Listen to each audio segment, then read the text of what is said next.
একটা মেয়ে ঠিক কতটা নির্লজ্জ হলে নিজের থেকে 2 বছরের জুনিয়র একটা ছেলেকে বিয়ে করতে পারে? বুড়ি একটা মহিলা হয়ে জুনিয়র ছেলেকে বিয়ে করতে একটু বিবেকে বাঁধলো না তোর? আমি না হয় মমের জন্য তোকে বিয়ে করতে বাধ্য হয়েছি, কিন্তু তুই তো চাইলেই পারতি বিয়েটা আটকাতে। আটকালি না কেন?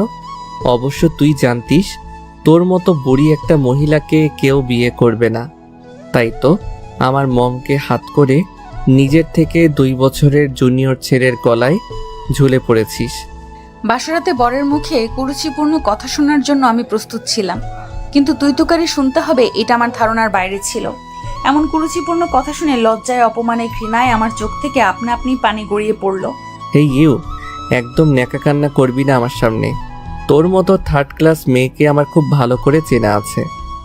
তুই প্রথমে আমার মমকে হাত করলি, এখন আবার চোখের পানি ফেলে আমাকে হাত করতে চাইছিস। তোর সেই চাওয়া কখনোই পূরণ হবে না। তোকে জাস্ট আমার বিরক্ত লাগছে। সরে যা আমার চোখের সামনে থেকে। অনেক বেশি বলে ফেলেছেন মিস্টার শ্রেয়াস আবরার রুহান। আমার তো ভাবতেই অবাক লাগছে যে আপনার মতো একটা নিচু মন মানসিকতার লোকের সাথে আমার বিয়ে হয়েছে, আর আপনি কি বলেন আমি আপনাকে হাত করতে চাইছি? হাসালেন মিস্টার শ্রেয়াস আবরার রুহান। আপনার মতো নোংরা মানসিকতার লোককে হাত করা তো দূরে থাক, আপনার সাথে কথা বলতেই আমার রুচিতে বাড়ছে। ম্যামের মতো এত ভালো একজন মানুষের ছেলের এই শিক্ষা! ছি ছি ছি, মানুষের সাথে কিভাবে কথা বলতে হয় সেই বোধটুকুও আপনার মধ্যে নেই। এই কথা বলার সাথে সাথেই রুহান মেহরিনকে দেওয়ালের সাথে চেপে ধরে গলায় ছুরি লাগিয়ে বলল, তুই এই শ্রেয়াস আবরার রুহানের শিক্ষা নিয়ে প্রশ্ন তুলেছিস? মনে আছে এক্ষুনি তোর গলায় ছুরি চালিয়ে দেই। আরে তুই কিভাবে বুঝবি ভালোবাসাকে চোখের সামনে শেষ হতে দেখার যন্ত্রণা? ভালোবেসেছিস কখনো কাউকে? আমি বেসেছি। তুই নিজেও জানিস না তুই আমার কত বড় ক্ষতি করেছিস। তোর জন্য আমার গার্লফ্রেন্ড সুইসাইড করতে বসেছে। আমার গার্লফ্রেন্ড তাকিয়া ফেসবুকে একজন নামকরা লেখিকা। 2023 সালের বইমেলায় ওর লেখা বই বের হবে। সামান্যার নখের যোগ্যতাও তোর নেই। ওর যদি কিছু হয়ে যায় ট্রাস্ট মি, আমি সত্যি সত্যি তোকে খুন করে ফেলবো। মেহরিন আর রুহানের চিৎকার চেঁচামেচিতে রুহানের মা বাবা তাদের রুমে চলে আসলেন। রুহানের মা মীরা বেগম এসেই রুহানকে থাপ্পড় দিয়ে বললেন, ছি রুহান, ছি! আমি এই শিক্ষা দিয়েছি তোমাকে? বাসর রাতে তুমি বউয়ের গায়ে হাত তুলছো, তার সাথে তুই তুকারি করছো? তোমার এতটা অধঃপতন হবে আমি ভাবতে পারিনি। মম, তুমি ভুলে যাবে না এই বিয়েটা আমি নিজের ইচ্ছেই করিনি। তুমি আমাকে বাধ্য করেছো এই বুড়ি মহিলাকে বিয়ে করতে। তোমার ইচ্ছায় বিয়ে করেছি তাই বলে ভেবো না অন্যদের মতো এই বুড়ি মহিলাকে নিয়ে আমি সংসার করব। বউ হিসাবে না মানো, অন্তত সিনিয়র হিসাবে প্রাপ্য সম্মানটুকু তো দিতে পারতে। তখন পাশ থেকে রুহানের বাবা বলে উঠল, তোমাকে আমি বারবার বারণ করেছিলাম মীরা, এমন 3rd ক্লাস মেয়ের সাথে রোহানের বিয়ে দিও না, ওর জীবনটা নষ্ট হয়ে যাবে। কিন্তু তুমি শুনলে না আমার কথা, একবারও ভেবে দেখলে না এর পরিণতি কি হবে। এখন আবার বাইরের একটা মেয়ের জন্য তুমি আমার ছেলের গায়ে হাত তুললে মীরা। তুমি ভুলে যাবে না ও এখন কোনো বাইরের মেয়ে নয়, শরীয়ত মোতাবেক ও এখন এ বাড়ির বউ, রুহানের স্ত্রী। ম্যাম আমার সামনে এসে আমার হাত দুটো তার হাতের মুঠোয় নিয়ে বললেন, রুহানের হয়ে আমি তোর কাছে ক্ষমা চাচ্ছি, তুই আমাকে ক্ষমা করে দিস মা। আমি একজন ব্যর্থ মা, ব্যর্থ শিক্ষিকা, যে কিনা হাজার হাজার ছেলে মেয়েদের শিক্ষা দেয়, অথচ তার নিজের ছেলেটাকেই শিক্ষা দিতে পারেনি। তুই এই রুম থেকে চল, এইখানে তোকে এই মানুষরূপী কুকুরের সাথে আর কিছুতেই থাকতে দিব না। মীরা বেগম মেহরিনকে ওনার রুমে নিয়ে এসে একটা সুতির শাড়ি দিয়ে বিয়ের শাড়ি পাল্টে পরার জন্য বললেন। মেহরিন ফ্রেশ হয়ে এসে দেখে মীরা বেগম মেহরিনের জন্য খাবার নিয়ে বসে আছেন। মেহরিন রুহানের মা মীরা বেগমকে ম্যাম বলে ডাকে, কারণ মীরা ছিলেন মেহরিনের শিক্ষিকা। মীরা বেগম হাতে খাবার দেখে মেহরিন মনে মনে ভাবতে লাগলো, আসলে সকাল থেকে কিছু খাওয়া হয়নি, প্রচন্ড ক্ষুধা লেগেছে, কিন্তু সমাজের কথা শুনে খাওয়ার ইচ্ছেটাই মরে গিয়েছিল। এখন ম্যামের হাতে বিরিয়ানি দেখে খাওয়ার ইচ্ছেটা আবার তরতাজা হয়ে গিয়েছে। বিরিয়ানি দেখে জিহ্বা লক লক করছে, কিন্তু নতুন বউ হয়ে তো আর একবার এক বলাতেই খাওয়া শুরু করা যাবে না। ম্যাম 2-3 বার বললে এরপর খাওয়া শুরু করব। আমাকে দাঁড়িয়ে থাকতে দেখে ম্যাম বললেন, ঝটপট খাবারটুকু শেষ কর। মেহরিনের পেটে ক্ষুধা কিন্তু মুখের সৌজন্যতা বজায় রেখে বলল, আমার খেতে ইচ্ছে করছে না ম্যাম। এদিকে বস, আমি খাইয়ে দিই, যদি তোর কোনো আপত্তি না থাকে। না না ম্যাম, আপত্তি থাকবে কেন? আমি তোর জীবনটা শেষ করে দিলাম, তাই না রে? তোকে কলঙ্ক থেকে বাঁচাতে গিয়ে একটা মিথ্যে সম্পর্কে জড়িয়ে দিলাম। অবশ্য তুই প্রথম যেদিন স্কুলে জয়েন হলি সেদিনই তোকে দেখে আমার ভালো লেগেছিল। লম্বায় 5 ফুট 4 ইঞ্চি একটা মেয়ে, হালকা পাতলা গড়ন, গায়ের রং টুকটুকে ফর্সা, হাঁটু পর্যন্ত চুল, ডাগর ডাগর চোখ, যে চোখের মায়ায় আমি ডুবে গেছিলাম। তখনই আমার মনের মধ্যে সুপ্ত ইচ্ছা জেগেছিল তোকে রুহানের বউ করার। কিন্তু তুই যে রুহানের সিনিয়র ছিলি তার জন্য আমার ইচ্ছেটা দমিয়ে রেখেছিলাম। কিন্তু আল্লাহ আমার সেই ইচ্ছেটা পূরণ করেছে। আজ তুই রুহানের স্ত্রী। রুহান তোকে মানুষ ভাবুক আর না মানুক, তুই রুহানের বউ হয়ে না সামিরার মতো আমার আরও একটা মেয়ে হয়ে এই বাড়িতে থাকবি। আচ্ছা ম্যাম, একটা কথা বলুন তো, আমার সাথে কি এমন হবার ছিল? আজ যদি আমার বাবা মা বেঁচে থাকতো তাহলে আমাকে আশ্রিতা বুড়ি উপাধি পেতে হতো না। বাদ দে মা, পুরনো কথা ভেবে মন খারাপ করিস না। আল্লাহ যা করেন আমাদের ভালোর জন্যই করেন। সামিরা তো ঘুমিয়ে পড়েছে, তুই বরং আমার পাশে শুয়ে পড়, আমি তোর মাথায় বিলি কেটে দিই। ম্যাম, যতই পুরনো কথা ভুলতে বলুক, নিজের অতীত কি এত সহজে ভোলা যায়? এতগুলো বছর পরে আবারও আমি ডুব দিলাম আমার অতীতের পাতায়। আমি মেহেরিন মীর, রৌনক মীর ও নাজমা মীরের একমাত্র রাজকন্যা মেহেরিন মীর। কিন্তু ভাগ্যের নির্মম পরিহাসে আমি আজ একজন আশ্রিতা। অন্যদের মতো আমারও হাসি খুশি একটা পরিবার ছিল। আমার বাবা একজন নামকরা ব্যবসায়ী আর মা একজন ব্যাংকার ছিল। আমি ছিলাম আমার বাবা মায়ের চোখের মণি। প্রতি বছর আমার বার্ষিক পরীক্ষা শেষ হলে আমার বাবা মা ফ্যামিলি ট্যুরে চলে আসলাম। সেই বছরও তার ব্যতিক্রম ছিল না। ডিসেম্বরে পরীক্ষা শেষ করে আমরা ফ্যামিলি ট্যুরে রওনা দিলাম কক্সবাজারের উদ্দেশ্যে। গাড়ি চলছে তার আপন গতিতে। বরাবরই আমার গাড়িতে ঘুমানোর অভ্যাস। সবে মাত্র ঘুমের রেশ এসেছে, হঠাৎ আম্মুর চিৎকারে চোখ খুলে দেখি বেসামাল ভাবে একটা ট্রাক আমাদের দিকে ধেয়ে আসছে। এটা দেখে আম্মু আমাকে গাড়ি থেকে ধাক্কা দিয়ে বাইরে ফেলে দেয়। ভাগ্যক্রমে আমি বেঁচে গেলেও বাঁচতে পারেনি আমার বাবা মা। চোখের সামনে 2টা তাজা প্রাণ শেষ হয়ে যেতে দেখেছি। এরপর থেকে শুরু হয় আমার সংগ্রামের জীবন। বাবা মায়ের ছায়াতল ছাড়া বেঁচে থাকা কতটা কঠিন প্রতিনিয়ত উপলব্ধি করেছি। প্রতিনিয়ত বেঁচে থেকেও মরেছি। তবুও দিন শেষে আমার বাবার বলে যাওয়া একটাই কথা আমাকে সাহস জুগিয়েছে। আমি লড়াই করে বাঁচতে শিখেছি। কোনো কারণে যখন ভেঙে পড়তাম বাবা সবসময় বলতো, এখানেই শেষ নয় মা, বেঁচে থাকতে হলে আমাদের লড়াই করে বাঁচতে হবে, বাঁচার মতো বাঁচতে হবে। মেহেরিনের বাবা মা মারা যাওয়ার পর তাকে নিলামে ওঠানো হয়। কার কাছে মেহেরিন থাকবে এই নিয়ে। চাচাদের কাছে তার ঠাঁই মেলে না, কারণ তারা আগে থেকেই মেহেরিনের ফ্যামিলিকে সহ্য করতে পারতো না।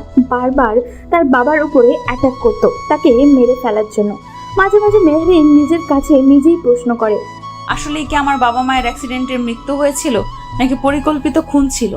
অবশেষে মেহেরিনের মামা সিদ্ধান্ত নেয় তার কাছে রাখার জন্য। মামা তাকে খুব ভালোবাসতো, কিন্তু মামি তাকে 2 চোখে সহ্য করতে পারতো না। তার ছেলে মেয়েদের সাথে মিশতেও দিত না। প্রায় সময় মেহেরিন খেয়াল করতো মামা মামির মধ্যে তাকে নিয়ে ঝগড়া লাগতে। মামা ব্যবসায়ের কাজে বেশিরভাগ সময় বাইরে থাকতো, আর এই সময়টায় মামি কাজে লাগাতেন। সোনার চামচ মুখে নিয়ে জন্ম হয়েছিল মেহেরিনের, অথচ মামির সংসারে এসে ঘর মোছা থেকে শুরু করে যাবতীয় কাজ তার করতে হতো। মেহেরিন আসার পর থেকে কাজের মহিলাকেও ছাঁটাই করে দিয়েছিলেন তিনি। সারাদিন কাজ করার জন্য বই পড়ার সময়ও পেত না মেহেরিন। রাতে যখনই সবাই ঘুমিয়ে যেত তখন সারা গায়ে ব্যথা যন্ত্রণা নিয়ে বই পড়তো সে। মেহেরিন সারা রাত জেগে ফজরের দিকে যখন একটু ঘুমিয়ে পড়ছে, চোখে মুখে পানির ছিটা পেয়ে তড়িঘড়ি করে উঠে দেখে তার মামি অগ্নি চোখে তার দিকে তাকিয়ে রয়েছে। কি রে নবাবের বেটি, বেলা কয়টা বাজে সে খেয়াল আছে আপনার? পড়ে পড়ে ঘুমাচ্ছেন। বাসার কাজগুলো কে করবে শুনি? তোর মা এসে করে দিয়ে যাবে? তোর মা বাবার সাথে তুই মরলি না কেন? আর মরলি না যখন আমার ঘাড়ে এসে জুটলি কেন? সারাদিন কোনো কাজ করবে না, শুধু শুধু আমার অন্ন ধ্বংস করবে। আমি মোটেই বসে বসে আপনার অন্ন ধ্বংস করি না মামি। সারাদিন গাধার মতো খেটে মরি, অথচ একটা কাজের লোকের যে মর্যাদা সেই মর্যাদাটুকুও পাই না আমি। একটা কাজের মহিলাও 3 বেলা পেট পুড়ে খেতে পায়, মাস গেলে হাত খরচার টাকা পায়, কোনো অনুষ্ঠানে নতুন কাপড় চোপড় পায়, অথচ আমি নিজেদের লোক হয়েও এর কিছুই পাই না। তোকে যে এই বাড়িতে আশ্রয় দিয়েছি এটাই বা কম কিসে? আপনি ভুলে যাবেন না মামার যত সম্পত্তি জমি জমা, এমনকি এই বাড়ির 1/3 আমার মায়ের। মায়ের অবর্তমানে তার উত্তরসূরি আমি, অথচ আপনারা জমি থেকে ফসল উৎপাদন করে হাজার হাজার টাকা ইনকাম করছেন, যার এক কানা করেও আমি পাই না। সেই হিসাবে আমি আমারটা খাচ্ছি, আপনার বা মামার কারো অন্ন ধ্বংসই করছি না। কি বললি তুই? যত বড় মুখ নয় তত বড় কথা। আজ তোর এমন অবস্থা করব যাতে তুই আমার মুখের উপর কথা বলতে না পারিস। এই কথা বলে মামি কিচেনে গিয়ে খুন্তি গরম করে নিয়ে এসে মেহরিনের মুখে চেপে ধরে। যন্ত্রণায় মনে হচ্ছিল তার দেহ থেকে প্রাণ বেরিয়ে যাচ্ছে। তখন মেহরিনের মনে হচ্ছিল, কেন বাবা মায়ের সাথে আমারও মৃত্যু হলো না? নিজের অতীত ভাবতে ভাবতে কখন যে ঘুমিয়ে পড়েছি বুঝতে পারিনি। ম্যামের ডাকে ঘুম ভেঙে গেল। উঠে দেখি চারদিকে ফজরের আজান হচ্ছে। ম্যাম বললেন, মেহরিন, তাড়াতাড়ি উঠে ফ্রেশ হয়ে নামাজ পড়ে নেই। ঠিক আছে ম্যাম। এখনো ম্যাম বলবি? আমি না হয় স্কুলে তোর সিনিয়র, স্কুলের হেড ম্যাম, তুই আমার কলিগ, তাই বলে কি বাড়িতেও আমি তোর ম্যাম? আর যেন তোর মুখে ম্যাম ডাক না শুনি।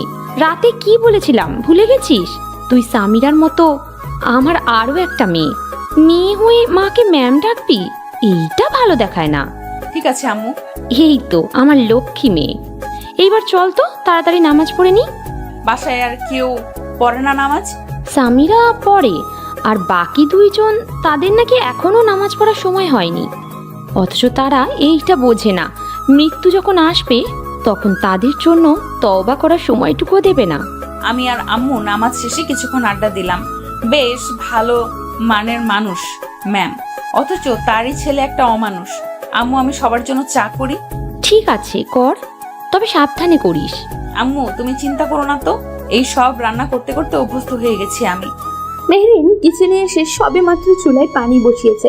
এমন সময় তার পেটে গরম কিছু অনুভব করলো। মনে হচ্ছে কেউ সিগারেটের আগুন দিয়ে পুড়িয়ে দিচ্ছে তাকে। মেহরিন পিছনে ফিরতেই দেখে রোহান।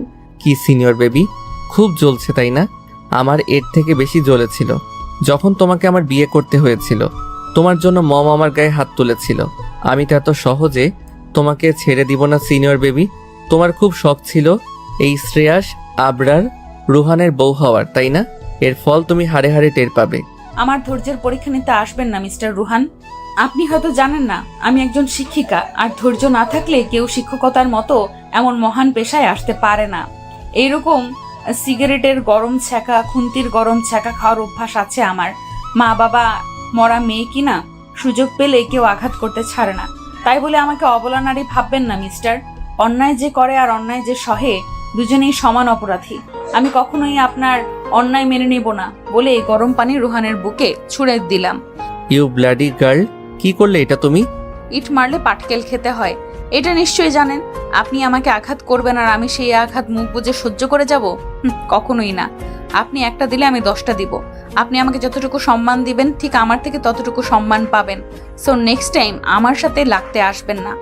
মেহরিন চা করে কিচেনে থেকে বেরিয়ে আসলো, কিন্তু রুহান সেইখানে ঠায় দাঁড়িয়ে রইল।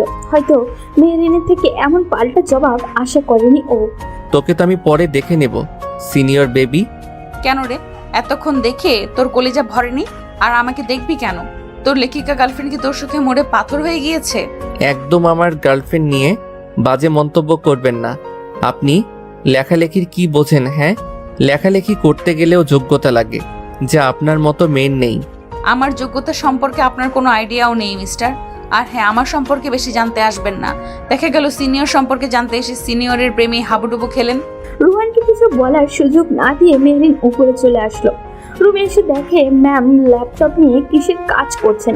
মেহরিন বলল, এই যে আম্মু, তোমার চা।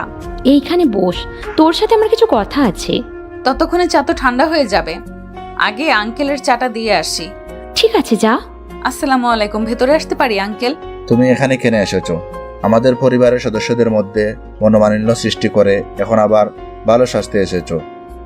আর কি করার বাকি আছে তোমার? আপনার জন্য চা নিয়ে এসেছিলাম। চায়ের কথা বলতেই আঙ্কেল এসে মেহরিনের হাত থেকে চায়ের কাপ নিয়ে মাটিতে ছুঁড়ে ফেলে দিয়ে বললেন, আর কখনো যেন তোমাকে আমার আশেপাশে না দেখি। এক্ষুনি বের হও আমার রুম থেকে। মেহরিন লজ্জায় অপমানে রুম থেকে বের হতেই বলিষ্ঠ হাতের বাঁধনে আটকা পড়ে গেল। পেছনে ফিরতেই দেখলো সামিরা। আসসালামু আলাইকুম ম্যাম। ওয়ালাইকুম সালাম। আচ্ছা ম্যাম, আমি আপনাকে কি বলে সম্বোধন করব? স্কুলে আপনি আমার টিচার, বাসায় আমার একমাত্র ভাই আর বোন, এখন তো আপনি আমার কিউট ভাবি নন। তাহলে ভাবিরা কি? না সামিরা, তুমি তো জানো আমাদের বিয়েটা অন্য 5 জনের মতো স্বাভাবিকভাবে হয়নি। আমাদের বিয়ের ব্যাপারে কেউ জানেও না। স্কুলে ব্যাপারটা জানাজানি হলে সবাই আমাকে নিয়ে হাসাহাসি করবে। তার থেকে তুমি বরং আমাকে আপু বলেই ডেকো। কিন্তু স্কুলের সবাই তো জানে তোমার ডাক্তারের সাথে বিয়ে হওয়ার কথা ছিল। আসলে মামা আমাকে সব জায়গাতে তার মেয়ের পরিচয় দিত, বলতো আমার 2টা মেয়ে। মামা কিভাবে যেন জানতে পেরেছিল যে মামি আমাকে অত্যাচার করে, ঠিকমতো খেতে দেয় না। এরপর মামা আমাকে বাসায় রাখেনি, আমাকে হোস্টেলে পাঠিয়ে দেয় এবং যাবতীয় খরচ মামাই বহন করত। হোস্টেল থেকে আমি ইন্টার, অনার্স, মাস্টার্স শেষ করি। মাস্টার্স শেষ করে মাধ্যমিক বিদ্যালয়ে সহকারী শিক্ষিকা পদে আবেদন করি, আর ভাগ্যক্রমে আমার চাকরিটা হয়ে যায়। চাকরির সুবাদে মামি অনেক পরিচয় যায়, কারণ মাস শেষে মামার অগোচরে মামির হাতে আমার বেতনের অর্ধেক টাকা দিয়ে দিতাম। এরই মধ্যে হঠাৎ একদিন মামি এসে বলল, শুক্রবার তোমাকে দেখতে আসবে। যথারীতি দেখতে এলো। আমাকে তাদের পছন্দ হলো, তারা বিয়ের পাকা কথা বলে গেল। কিন্তু তখনও তারা জানতো না আমি মামার বাড়ির আশ্রিতা, আমার বাবা মা নেই। বিয়ের দিন যখন জানতে পারলো আমি মামার মেয়ে নই, বরং আমি বাড়ির আশ্রিতা, তখনই ছেলে কোনো আশ্রিতাকে বিয়ে করবে না বলে বিয়ের আসর ছেড়ে চলে যায়। জানোই তো একটা মেয়ের বিয়ে ভেঙে যাওয়া কতটা লজ্জার, কতটা অপমানের। অথচ ছেলেদের একটা কেন 1000টা বিয়ে ভাঙলেও সমস্যা নেই, কারণ আমাদের সমাজে প্রচলিত একটা কথা আছে, স্বর্ণের আংটি বাঁকাও ভালো। বিয়ে ভেঙে যাওয়ার জন্য মামি সবার সামনে আমাকে গালিগালাজ করতে লাগলো। আমি অপয়া, অলক্ষী বলে সবার সামনে থাপ্পড় দিতে যাবে, এমন সময় ম্যাম গিয়ে মামির হাত ধরে ফেললো। পাগল হয়ে গেছেন আপনি? এত বড় মেয়ের গায়ে হাত তুলতে দ্বিধাবোধ করছেন না? উমা, এ দেখি মার থেকে মাসির দরদ বেশি। বলি, এতদিন দরদ কই ছিল? ওর মতো অলক্ষী মেয়ের ঠাঁই নেই আমার বাসায়। এতই যখন দরদ দেখাচ্ছেন, তাহলে নিয়ে যান আপনার সাথে করে। হ্যাঁ, নিয়ে যাব আমার একমাত্র ছেলের বউ করে। মেহরিনের অপমান, অত্যাচারের কথা অনেক শুনেছি, আজ স্বচক্ষে দেখলাম। মেহরিনের বিয়ে হবে এবং এক্ষুনি হবে। মম, মাথা ঠিক আছে তোমার? তুমি আমাকে বারবার অনুরোধ করেছিলে এই বিয়েতে উপস্থিত থাকার জন্য, তাই আমি এসেছি। আমি বিয়ে করতে এখানে আসিনি। তাছাড়া তুমি তো জানো আমার গার্লফ্রেন্ড আছে, তবু তুমি কিভাবে এই মহিলাকে বিয়ে করতে বলছো, যে কিনা আমার 2 বছরের সিনিয়র? তুমি বিয়ে করবে কিনা? মম, একটু বোঝার চেষ্টা করো। করবে কিনা, হ্যাঁ অথবা না? তুমি খুব ভালো করেই জানো আমি তোমার কোনো কথা ফেলতে পারি না, তার জন্যই এমনটা করলে। ঠিক আছে, আমি বিয়ে করব, তবে শুধু কাগজে কলমে। তোকে কখন আমি স্ত্রীর মর্যাদা দিতে পারবো না। এরপরে সবই তো তোমার জানা আছে সামিরা। আপু, একটা কথা বলি। বলো। শুনেছি মেয়েদের নাকি একবারই বিয়ে হয়। ভাইয়া যতই তোমার জুনিয়র হোক, এখন সে তোমার স্বামী। তুমি প্লিজ তোমাদের সম্পর্কটা নষ্ট করে দিও না। তোমরা চাইলে তো অন্য 5 জন স্বামী স্ত্রীর মতো স্বাভাবিক জীবনযাপন করতে পারবে। বা সামিরা, তুমি তো দেখছি জ্ঞান দেওয়াও শিখে গিয়েছো। মনে হচ্ছে তুমি আমার টিচার আর আমি তোমার ছাত্রী। তোমার তো কিছুদিন পরেই এসএসসি পরীক্ষা। সকাল সকাল না পড়তে বসে আঙ্কেলের রুমে আড়ি পেতেছিলে কেন? আমি তোমার কাছেই যাচ্ছিলাম আপু, হঠাৎ বাবার রুম থেকে চিল্লাচিল্লি শুনে দাঁড়িয়ে গেলাম। তুমি বাবার কথায় কিছু মনে করো না। বাবা তোমাদের বিয়েটা মানতে পারেনি। বাবা চেয়েছিলেন তার বিজনেস পার্টনারের মেয়ে তাকিয়া আপুকে ভাইয়ার বউ করতে। সামান্য পরিবর্তন করে তাকিয়া রাখা দেওয়া হলো, কিন্তু আম্মু তাকিয়া আপুকে পছন্দ করে না। তাকিয়া আপু অনেক বেশি আধুনিক আর উচ্ছৃঙ্খল, যার আম্মুর পছন্দ নয়। আম্মু সবসময় আফসোস করে বলতো, ইস, মেহরিনের মতো এমন একটা মেয়েকে যদি আমার রুহানের বউ করতে পারতাম। আম্মু একবার চেয়েছিল তোমার মামার কাছে বিয়ের প্রস্তাব নিয়ে যাওয়ার জন্য, কিন্তু তোমার বয়সের কথা চিন্তা করে আবার পিছিয়ে গিয়েছিল। আমার কি মনে হয় জানো, তাকে আপু কখনো ভাইয়াকে ভালোবাসেনি। ভালোবেসে ভাইয়ার টাকাকে, ভাইয়াকে শুধুমাত্র তার স্বার্থে ব্যবহার করছে। যখনই স্বার্থ হাসিল হয়ে যাবে, ভাইয়াকে তখন আর কোনো প্রয়োজনে পড়বে না। তাকিয়া তোমার ভাইয়ার লেখিকা গার্লফ্রেন্ড, তাই না? হ্যাঁ, শুনেছি এবারের বইমেলায় নাকি তাকিয়াপুর বই বের হবে। তবে আমার মনে হয় না তার লেখা বই কেউ কিনে পড়বে। এত বড় নাম করা একজন লেখিকার বই পড়বে না কেন? আপুর যে কুকুরের মতো ব্যবহার, 2 কলম লিখতে পেরে নিজেকে অনেক বড় কিছু মনে করে। তোমার ভাইয়া তো খুব এক্সাইটেড তার লেখিকা গার্লফ্রেন্ডের বই প্রকাশিত হওয়ার জন্য। আমিও খুব এক্সাইটেড, তবে তাকিয়াপুর জন্য নয়। আমার আম্মুর, এমনকি ভাইয়ারও পছন্দের একজন লেখিকা সাইফাতুল মুনতাহা আপুর জন্য। মুন্তাহা আপু অনলাইনে একজন ফেমাস রাইটার। শুধু তাই নয়, আপু নাটক ও শর্ট ফিল্মের স্ক্রিপ্ট রাইটার হিসেবে কাজ করে। 2023 সালের বইমেলায় আপুর লেখা বইও প্রকাশিত হবে। আমার কতদিনের ইচ্ছে আপুকে ফেস টু ফেস দেখার, তাকে একটু ছুঁয়ে দেওয়ার। কিরে সামিরা, তুই সকাল সকাল পড়তে না বসে এই বুড়ি মহিলার সাথে কিসের এত গল্প করছিস? ও নিশ্চয়ই তোকে কুবুদ্ধি দিচ্ছে। এই বুড়ি মহিলার থেকে সাবধান থাকবি। ভাইয়া, কাকে বলি বলছো তুমি? আমার মনে হয় তোমার চোখই পুরো হয়ে গেছে। তুমি জানো আপুর জন্য ভার্সিটির কত ছেলেরা পাগল। একবার তো আমাদের স্কুলে সাংস্কৃতিক অনুষ্ঠানে একটা জুনিয়র ছেলে আপুকে পুরো স্কুল ক্যাম্পাসের সামনে প্রপোজ করেছিল। যেই না চেহারা, নাম রাখছে তার পেয়ারা।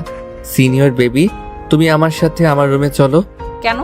বাসর পালন করব, তাই রাতে তো করতে পারিনি, তাই দিনে করব। তাড়াতাড়ি রুমে আসো।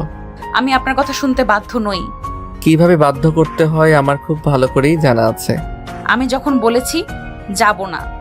মেহেরিনের সম্পূর্ণ কথা শেষ হওয়ার আগেই রুহান তার হাত ধরে টানতে টানতে ওই রুমে নিয়ে গিয়ে দরজা বন্ধ করে দিয়ে শার্টের বোতাম খুলতে খুলতে তার দিকে আগাতে লাগলো। এ কি? এ কোন ধরনের অসভ্যতা আমি শুরু করেছেন? শার্টের বোতাম খুলছেন কেন? তোমাকে দেখাতে। ছি ছি, আমি কি আপনার বডি দেখতে চেয়েছি? ডার্টি মাইন্ডেড লোক একটা।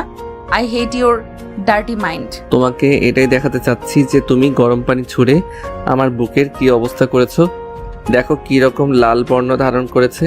তুমি কিভাবে পারলে ওই রকম ভাবে গরম পানি ছুটতে? আহা হা হা, নিজের বেলায় চালডা আর পরের বেলায় ঠান্ডা। আপনি যে অমানুষের মতো আমাকে সিগারেটের আগুন দিয়ে পুড়িয়ে দিলেন, সে বেলায় কিছুই না। আপনাকে গরম পানি ছুঁড়েছি, বেশ করেছি। নেক্সট টাইম এই আঘাতে আপনাকে মনে করিয়ে দিবে আমার সাথে লাগতে আসার পরিণতি। এখন দরজা খুলুন, আমি বের হব। কি হলো, কথা কানে যায় না? ঠিক আছে, আমি নিজেই খুলে নিচ্ছি।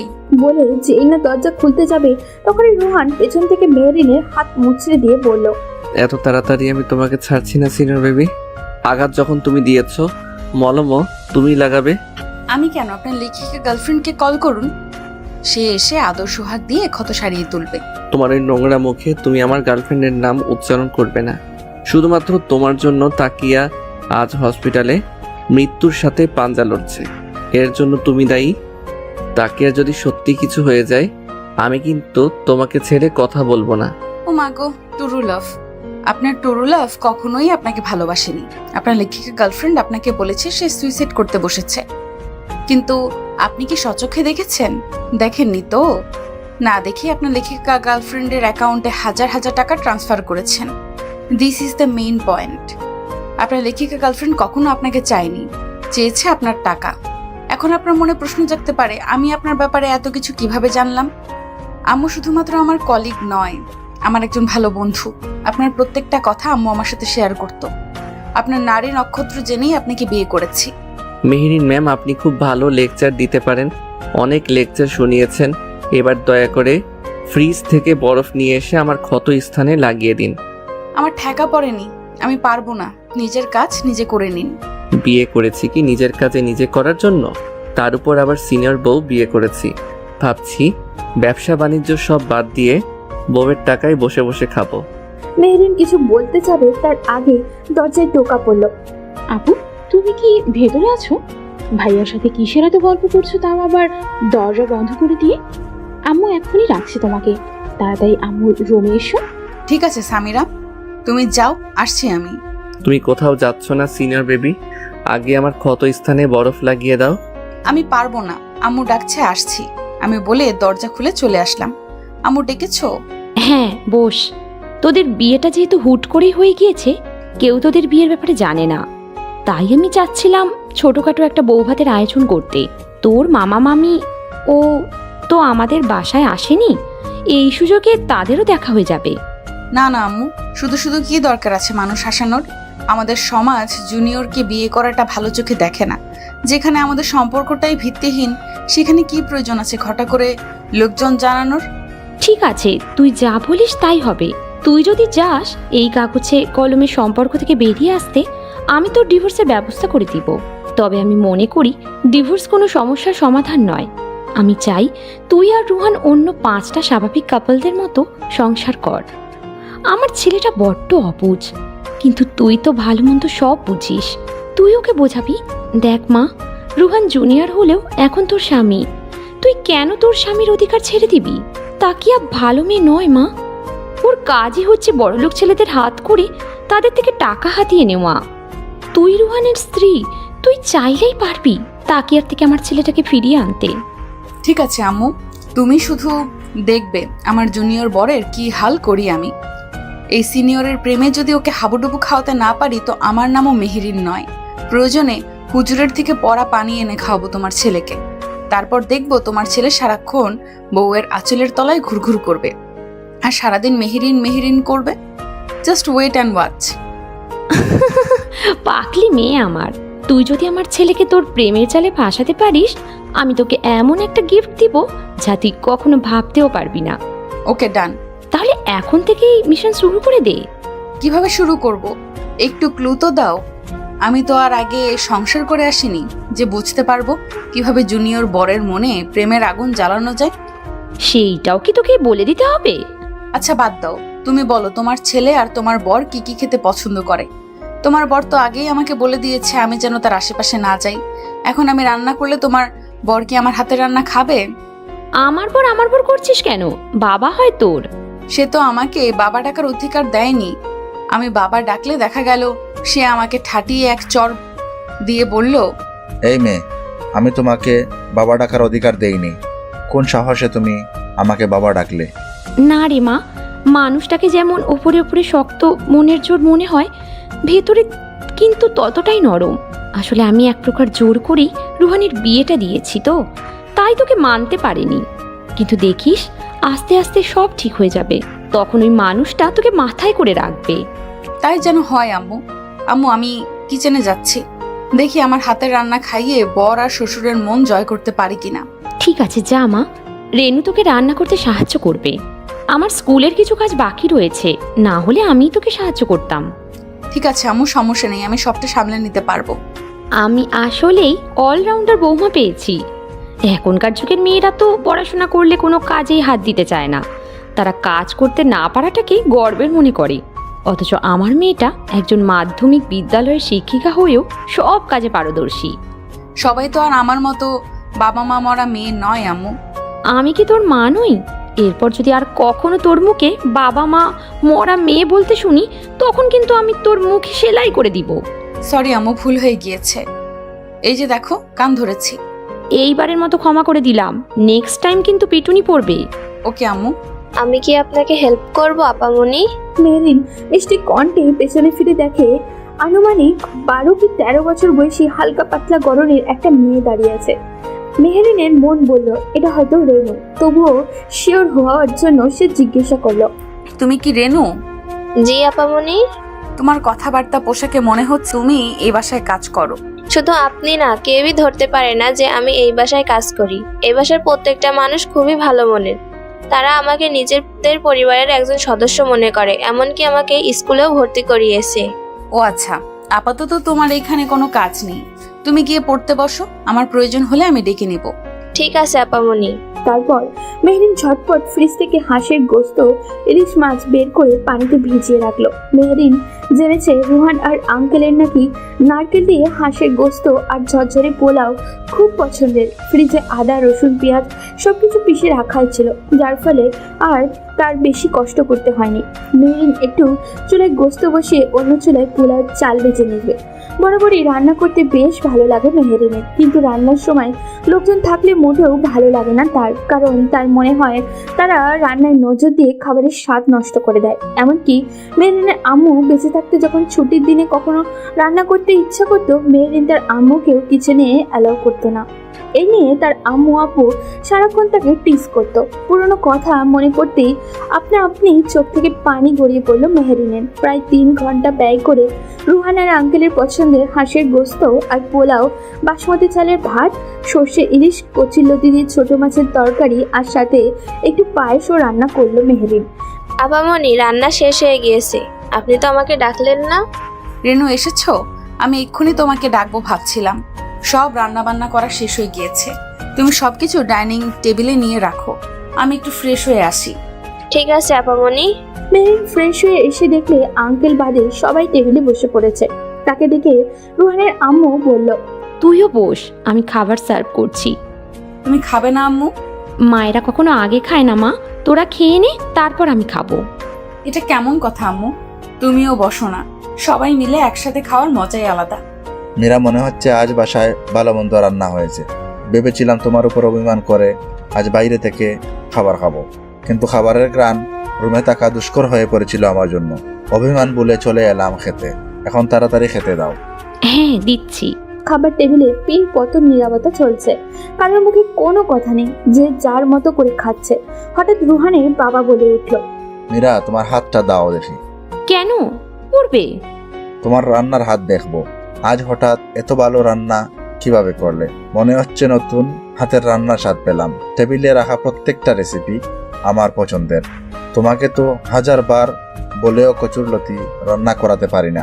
আজ হঠাৎ এই অদমের দিকে নজর গেল কেন তোমার? আজকে তো আমি রান্না করিনি। তাহলে কে রান্না করলো? রেনু? ও এত ভালো রান্না জানে কিভাবে?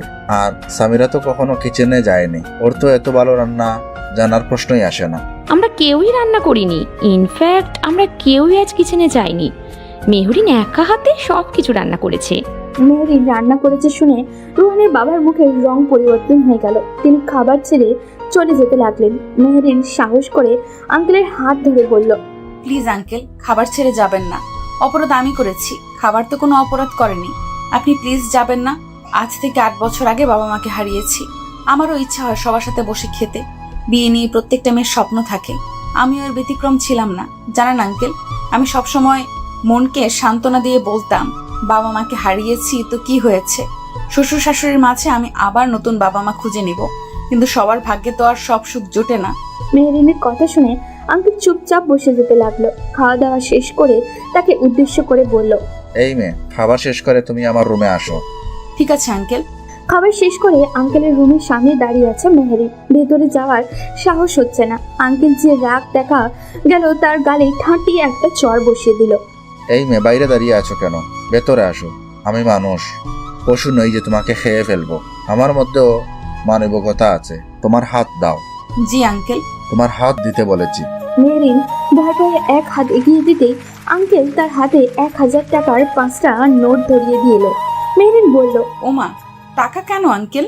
এটা হচ্ছে তোমার পুরস্কার আমার পক্ষ থেকে। মেহেরিন সত্যি আঙ্কেলের থেকে এতটা ভালো ব্যবহার আশা করেনি। মানুষ তার চাওয়া থেকে বেশি কিছু পেলেও হতভম্ব হয়ে যায়। কি করা উচিত অনুচিত সেটাই বুঝটুকু থাকে না কারোর। মেহেরিনও সেই রকম অবস্থা হয়েছে, বুঝতে পারছে না তার ঠিক কি রকম প্রতিক্রিয়া করা উচিত। মেহেরিন ঠায় সেইখানেই দাঁড়িয়ে রয়েছে। এর মধ্যে মীরা বেগম এসে বললেন, আমি যে তোমাকে 30টা বছর রান্না করে খাওয়াচ্ছি, কই আমাকে তো কখনো এমন পুরস্কার দাওনি। দেখো মীরা, ভালো জিনিসের প্রশংসা করতে আমি কখনো পিছু পা হই না। তুমি ইদানিং বুড়ি হয়ে গেছো, রান্নার দিকে তেমন কোনো মনোযোগ দাও না, তাই রান্নার স্বাদটাও আগের মতো নেই। এই কি বলে তুমি? আমি বুড়ি হয়ে গিয়েছি? তুমি জানো ভার্সিটির কত টিচাররা এখন আমার দিকে তাকিয়ে থাকে? তারা তোমার ওই সাদা চুল দেখে এটাই ভাবে যে তোমার মতো বুড়ি মহিলা আমার মতো এমন হ্যান্ডসাম বর পেল কিভাবে। কিছুদিন পরে দাদু হয়ে যাবে আর এখনো নিজেকে হ্যান্ডসাম দাবি করছো? দেখেছো আপু, তুমি মাত্র একদিন হয়েছে এই বাসায় বউ হয়ে এসেছো, আর এরই মধ্যে আমাদের বাসার পরিবেশটাই পাল্টে গেছে। আস্তে আস্তে দেখো বাবা তোমাকে অনেক ভালোবাসবে। আমার তো হিংসা হচ্ছে আপু, আমার বাবা মায়ের ভালোবাসায় ভাগ বসাবে তুমি। তোমাকে তো এই বাসায় তো রাখছি না সামিরা। তোমার এসএসসি পরীক্ষা শেষ হলেই আম্মুকে বলে তোমার এই বাসার থেকে বিদায় করে দিব। আমিও আমার ভালোবাসায় তোমাকে ভাগ বসাতে দিব না। আমি তো এত তাড়াতাড়ি বিয়ে করবো না আপু, আমিও তোমার মতো আম্মুর মতো একজন আদর্শ শিক্ষিকা হব। আপু তুমি বরং ঝটপট আমাকে ফুপি আম্মু বানিয়ে দাও তো। বলে সামিয়া এক দৌড়ে রুমে চলে গেল। মেহেরিনও রুমে এসে দেখে রুহান কোলের উপর ল্যাপটপ বসিয়ে কাজ করছে। মেহেরিন তড়িঘড়ি করে ল্যাপটপ সরিয়ে রুহানের কোলের উপরে বসে পড়ল। সিনিয়র বেবি, তোমার সাহস কিন্তু বেড়েই চলেছে। সকালের ঘটনা কি তুমি ভুলে গিয়েছো? তোমার সাহস হলো কি করে আমার কোলে বসার? কোলে বসিয়েছি, বেশ করেছি। আপনি আমার বিয়ে করা পর শুধু কোলে নয়, আপনার ঘাড়ে বসারও অধিকার রাখি আমি। আর আজ থেকে আমি এই রুমে এই বিছানায় থাকবো। ইম্পসিবল। ভুলেও আমার ধারে কাছে আসবে না। যেখানে আছো সেখানেই থাকো। ওমা, বিয়ে করেছি কি বর ছেড়ে দূরে থাকার জন্য? তার উপর বর যদি জুনিয়র হ্যান্ডসাম হয় তাহলে তো কোনো কথাই নেই। সিনিয়র বেবি, তুমি নামো তো আমার কোল থেকে। যেই মুটকি তুমি, আমার হাড্ডি গুড্ডি ভেঙে গুঁড়ো গুঁড়ো হয়ে গেল। সিরিয়াসলি আমি মুটকি? কোনো সন্দেহ আছে? এইটা কি করলে তুমি সিনিয়র বেবি? সরি, আমি আসলে অতি খুশি হয়ে দিয়ে দিয়েছি। আশ্চর্য, মুটকি বলায় খুশি হওয়ার কি আছে? আমার কতদিনের ইচ্ছা কেউ আমাকে মুটকি বলবে, আর আমি মুটকি কথাটা শুনে আমার কান দুটো সার্থক করব। আজ আপনি আমার সেই চাওয়াটা পূরণ করেছেন। আমার স্বাস্থ্যের জন্য সবাই আমাকে শুটকি বলে খেপাতো, এমনকি রাস্তার কুকুরটাও আমার দিকে ফ্যাল করে তাকিয়ে ভাবতো এটি কি মানুষ নাকি হাড্ডির বস্তা। জান, আজকে এই খুশিতে আপনাকে একদিন ট্রিট দিয়ে দিব। তোমার হাতে কি সিনিয়র বেবি? নিশ্চয়ই ড্যাড ডেকে নিয়ে কেলানি দিয়েছে। একদম উচিত কাজ করেছে। জি না আঙ্কেল, পুরস্কার স্বরূপ আমাকে 5,000 টাকা দিয়েছে। টাকার কথা বলতেই রুহান ছো মেরে মেহরিনের হাত থেকে টাকা নিয়ে গেল। মেহরিন বলল, আপনি আমার টাকা নিলেন কেন? এই টাকাটা আঙ্কেলের থেকে আমার প্রথম পাওয়া। আমার কাছে এই 5,000 টাকার মূল্য 5 কোটি টাকার সমান। আপনি আমার টাকা ফেরত দিন বলছি। আমার এখন টাকার প্রয়োজন, তাই নিয়েছি। তোমাকে পরে শোধ করে দিব। আমিও রুহানের হাত থেকে টাকা নিয়ে নিলাম। মিস্টার রুহান, আপনি যদি বাগানের কচু হয়ে থাকেন, আমিও গাছের বাতাবি লেবু। আমার সাথে টক্কর দেওয়া এত সহজ নয় মিস্টার রুহান। আপনার টাকার প্রয়োজন বলতে শুধু তাকিয়ার পেছনে ফালতু টাকা ব্যয় করা, এটা আমি খুব ভালো করেই জানি। আমার টাকা আমি যেভাবে ইচ্ছা যার পেছনে ইচ্ছা ব্যয় করব। এই ব্যাপারে তুমি বলার কে? আমি আপনার বিয়ে করা বউ, আপনার উপর সম্পূর্ণ অধিকার আছে আমার। এখন থেকে আপনার অ্যাকাউন্টে কোনো টাকা থাকবে না, সব টাকা আমার অ্যাকাউন্টে ট্রান্সফার হবে।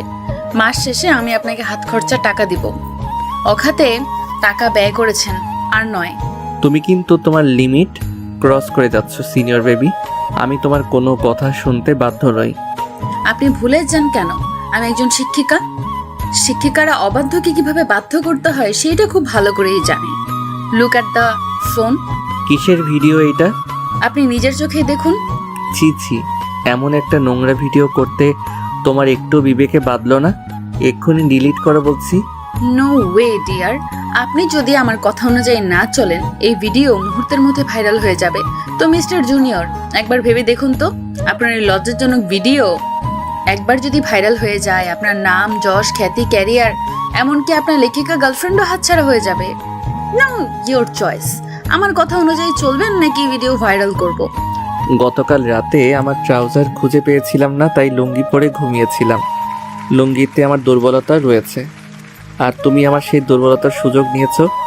তুমি মোটেও ঠিক করনি সিনিয়র বেবি।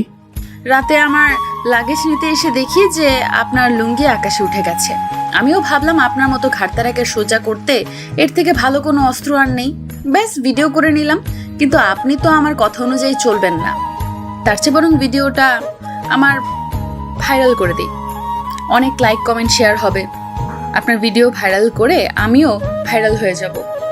এক পৌষে কি তো শীত যায় না? আমারও সময় আসবে, তখন আমি তোমাকে ঠিক দেখে নিব। উপস জুনিয়র, বিশ্বাস করো আমিও চাই তুমি আমাকে দেখো। আমি তো তোমাকে বারণ করি না দেখতে। দেখো না, কলিজা ভরে দেখো। খুব মজা লাগছে তোমার, তাই না?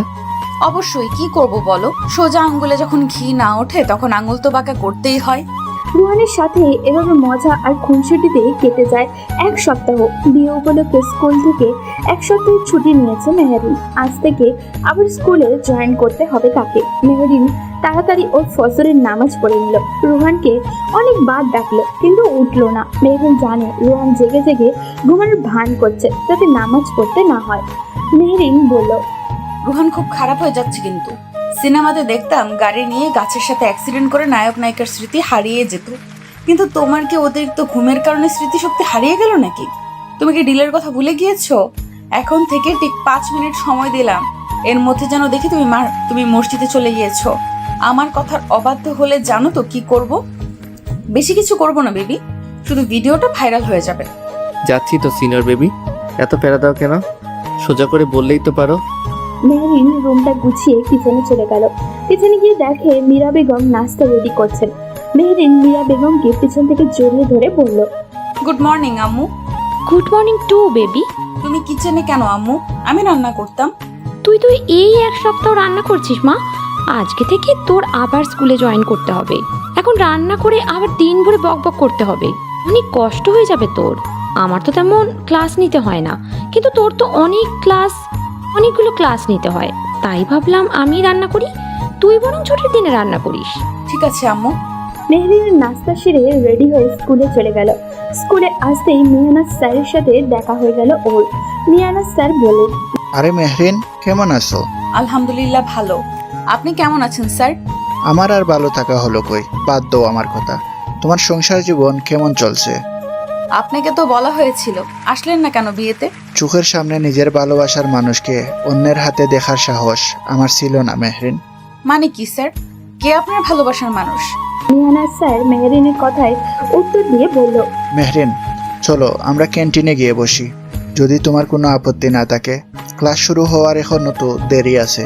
ঠিক আছে স্যার, চলুন। মিয়ানাজ স্যার আর মেহরিন ক্যান্টিনে গিয়ে বসলো।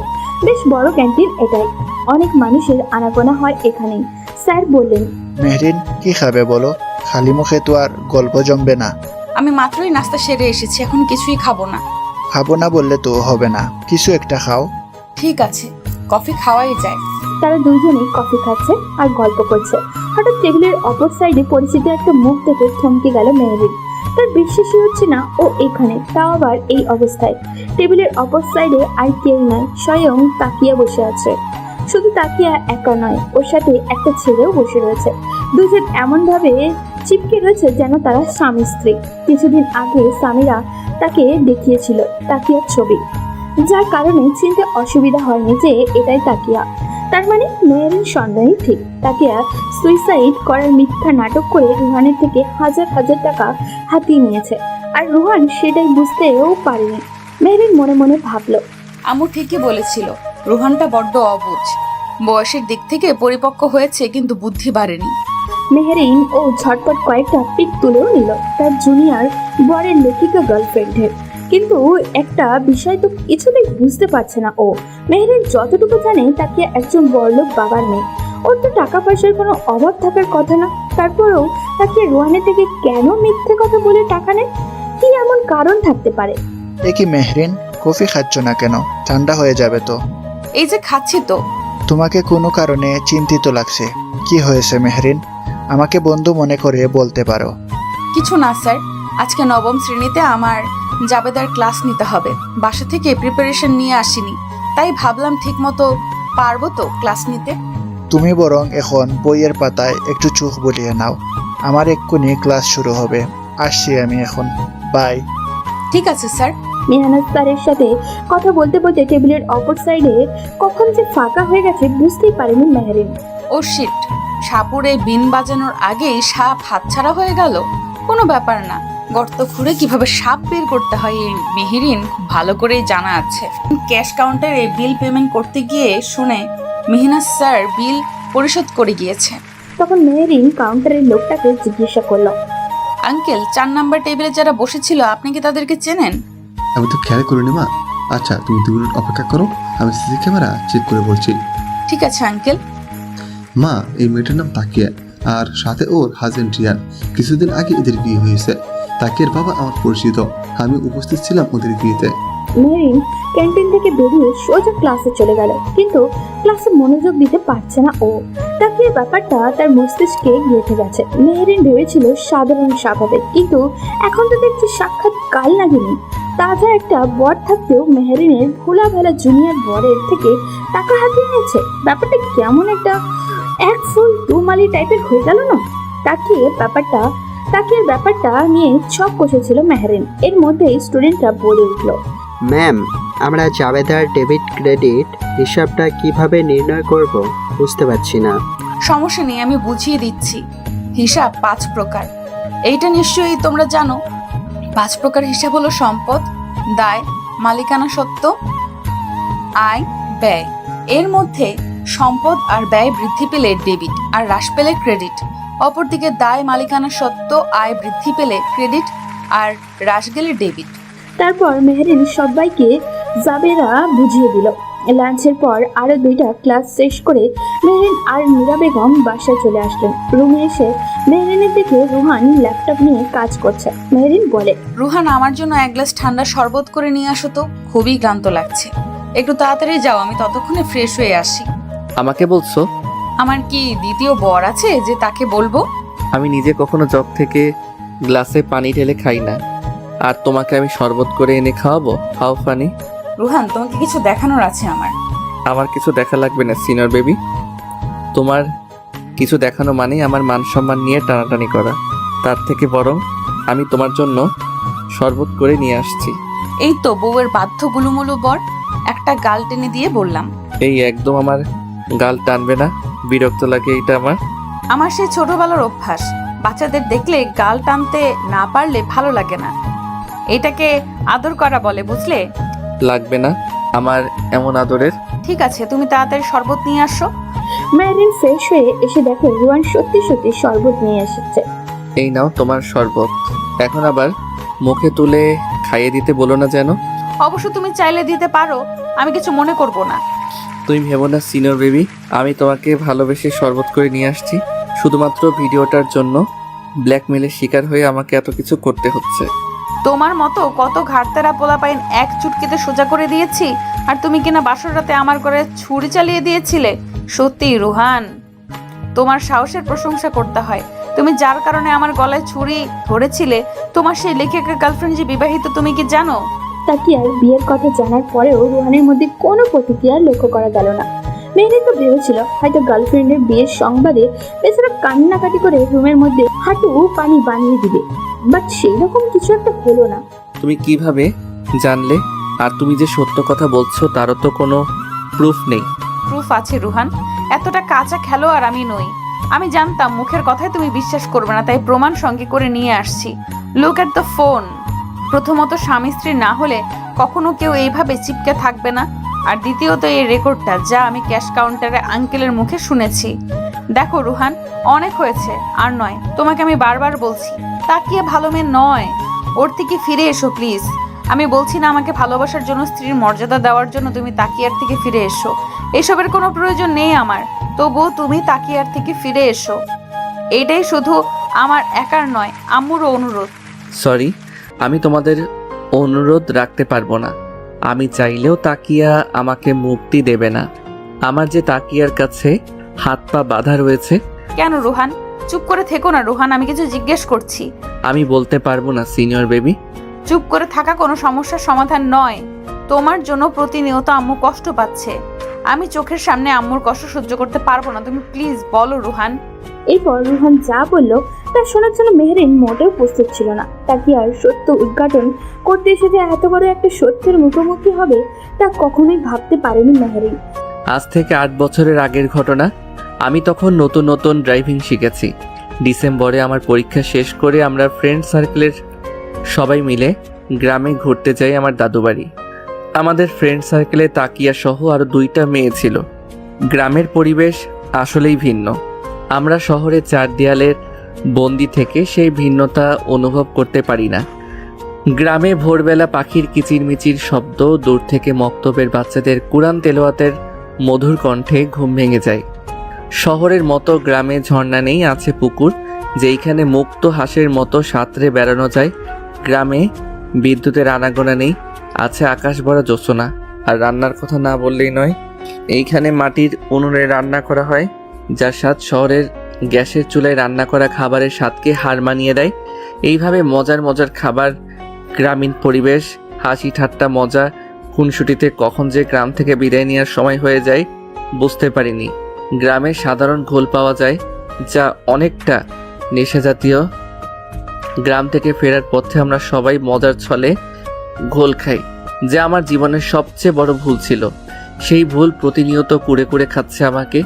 দিন শেষে আমার মনে হয় আমি অপরাধী, আমার অপরাধের কোনো ক্ষমা নেই। এইটুকু বলে রুহান গ্লাসে রাখা শরবত খেয়ে নিল। মেহরিন স্পষ্ট বুঝতে পারছে রুহানের কণ্ঠ কেঁপে উঠেছে। মেহরিন বলল, তারপর কি হলো? তুমি কি এমন করলে তার জন্য নিজের কাছে নিজে অপরাধী হয়ে আছো? খুন মানে কি? মানে আমি খুন করেছি। হ্যাঁ, আমি একটা খুনি। আমার জন্য 2টা প্রাণ শেষ হয়ে গেছে। আর সেই খুনের ঘটনা ধামাচাপা দিতেই তাকিয়া আমাকে ব্ল্যাকমেইল করে আমার থেকে টাকা নেয়। রুহান প্লিজ হেয়ালি না করে বলো তারপর কি হয়েছিল। ঘোল খাওয়ার কারণে আমার মধ্যে অনেকটা নেশা প্রভাবিত হয়। শহরের মধ্যে প্রবেশ করতেই ফ্রেন্ড সার্কেলের সবাই যার যার গন্তব্যস্থলে নেমে যায়। আর তাকিয়ার বাসা আমার বাসার কাছাকাছি হওয়ায় তাকিয়া থেকে যায়। গাড়ি চলছিল আপন গতিতে। হঠাৎ আমার মাথা ঘোরাতে শুরু করে, চোখ মুখ ঝাপসা হয়ে আসে। অতিরিক্ত ঘোল খাওয়ার প্রভাবে একসময় জ্ঞান হারিয়ে ফেলি। কিন্তু আমার এইটুকু মনে আছে, জ্ঞান হারানোর আগে আমি বেসামালভাবে গাড়ি ড্রাইভ করছিলাম। আর হুট করে কালো রঙের একটা গাড়ি আমার গাড়ির সামনে চলে আসে। এরপর কি হয়েছিল আমি জানি না। জ্ঞান ফেরার পর তাকিয়া বলেছিল আমার জন্য নাকি ওই গাড়িতে থাকা 2টো প্রাণ শেষ হয়ে গেছিল। ঘটনার আকস্মিকতায় আমি অনেকটা ঘাবড়ে যাই। তাকিয়া বারবার পুলিশকে সবটা বলে দেওয়ার হুমকি দিচ্ছিল। আমি তাকিয়াকে হাত জোর করে বলি ও যেন বিষয়টা ধামাচাপা দিয়ে রাখে, না হলে আমার ক্যারিয়ার শেষ হয়ে যেত। মম ড্যাড মানসিকভাবে খুবই আঘাত পেত, কিন্তু তাকিয়া শর্ত দেয় ওকে ওর চাওয়া অনুযায়ী টাকা দিতে হবে। আমিও নিজেকে বাঁচাতে তাকিয়ার শর্তে রাজি হয়ে যাই, যার ফলস্বরূপ তাকিয়া বলা মাত্র ওর অ্যাকাউন্টে আমার টাকা ট্রান্সফার করতে হয়। রুহানের কথা শুনে মেহরিন যেন পাথর হয়ে গিয়েছে। মেহরিনের পুরনো অতীত আবারও তার সামনে এসে দাঁড়িয়েছে। তার মানে রুহানের কথা অনুযায়ী সেদিন ট্রাকে আমাদের গাড়ি অ্যাক্সিডেন্ট হয়নি, স্বয়ং রুহানের কারণে আমার আব্বু আম্মুর মৃত্যু হয়েছে। হ্যাঁ, রুহান আমার বাবা মায়ের খুনি, আর আমি কি না আমার বাবা মায়ের খুনির সাথে সংসার পেতে বসেছি।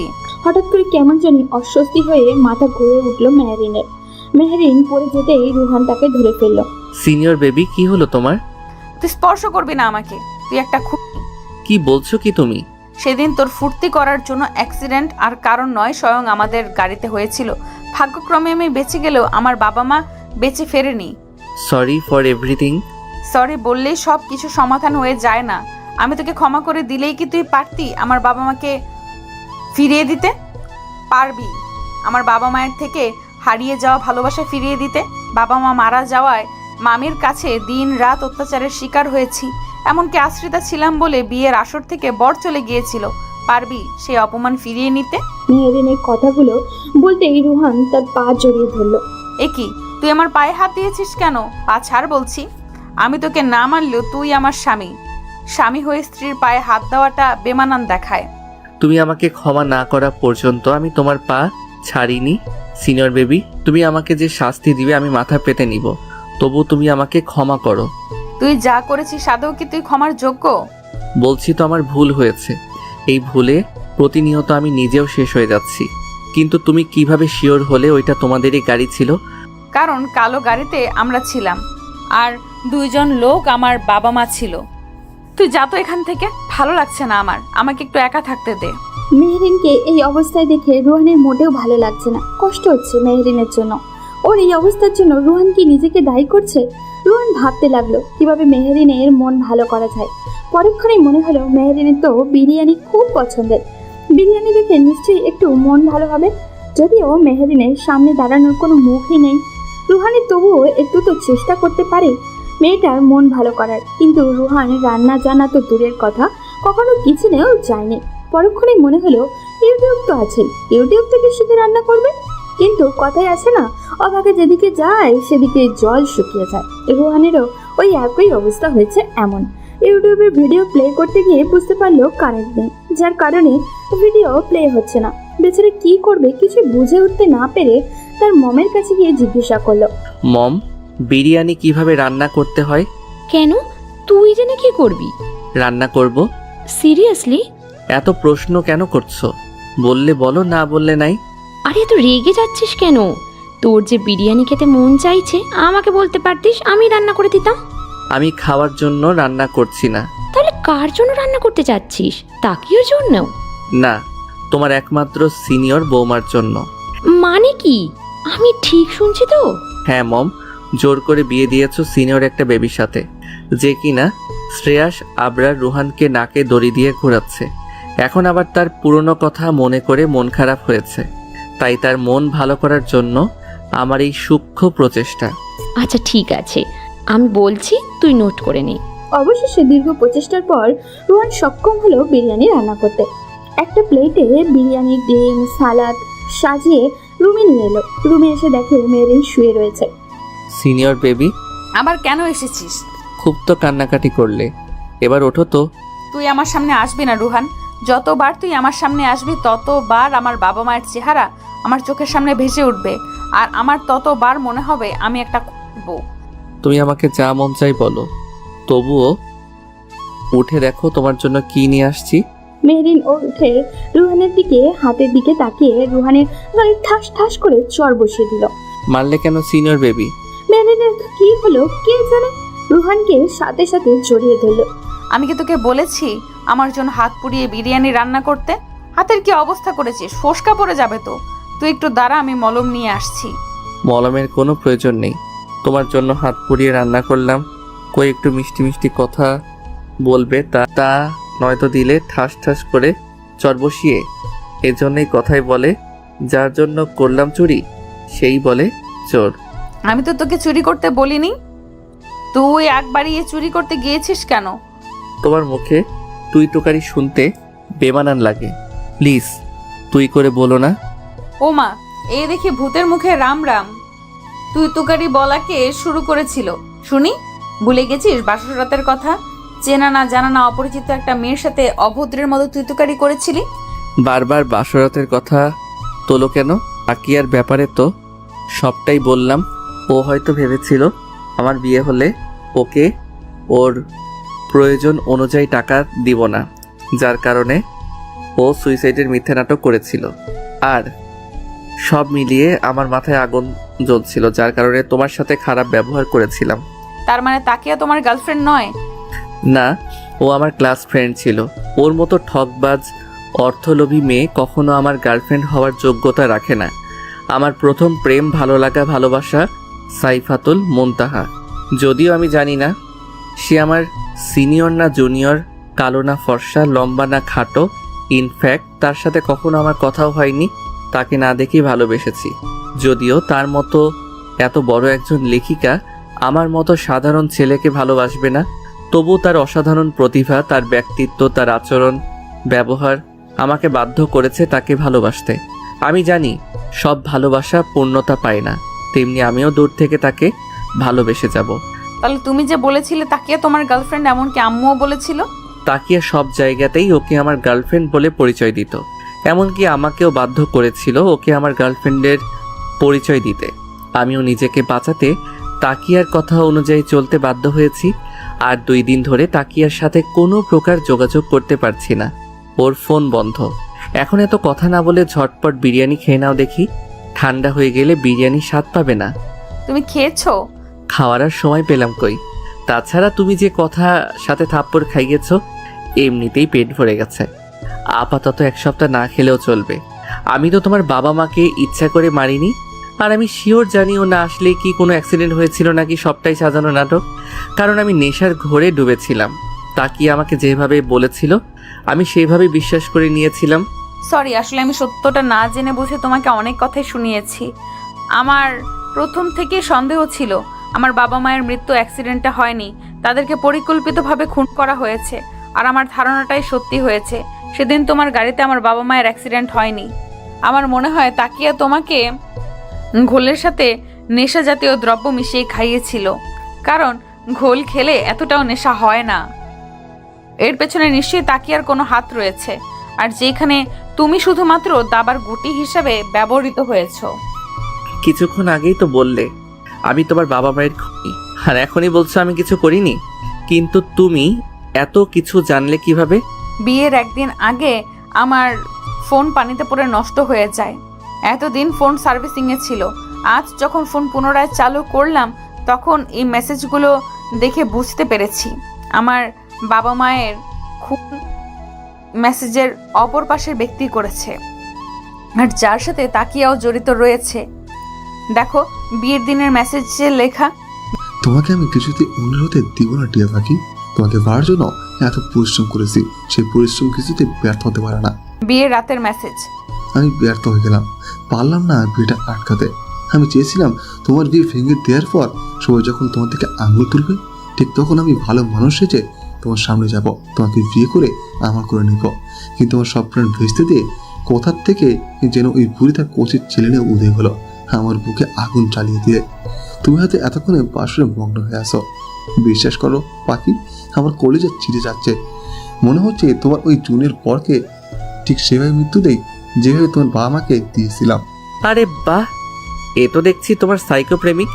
প্রেমিকার জন্য বাবা মাকে খুন, ভাবা যায় কত ভালোবাসে তোমাকে। এ কি সিনিয়র বেবি, তুমি কান্না করছো কেন? আমি তো মজা করছিলাম। দেখো, যা হবার তা তো হয়ে গিয়েছে।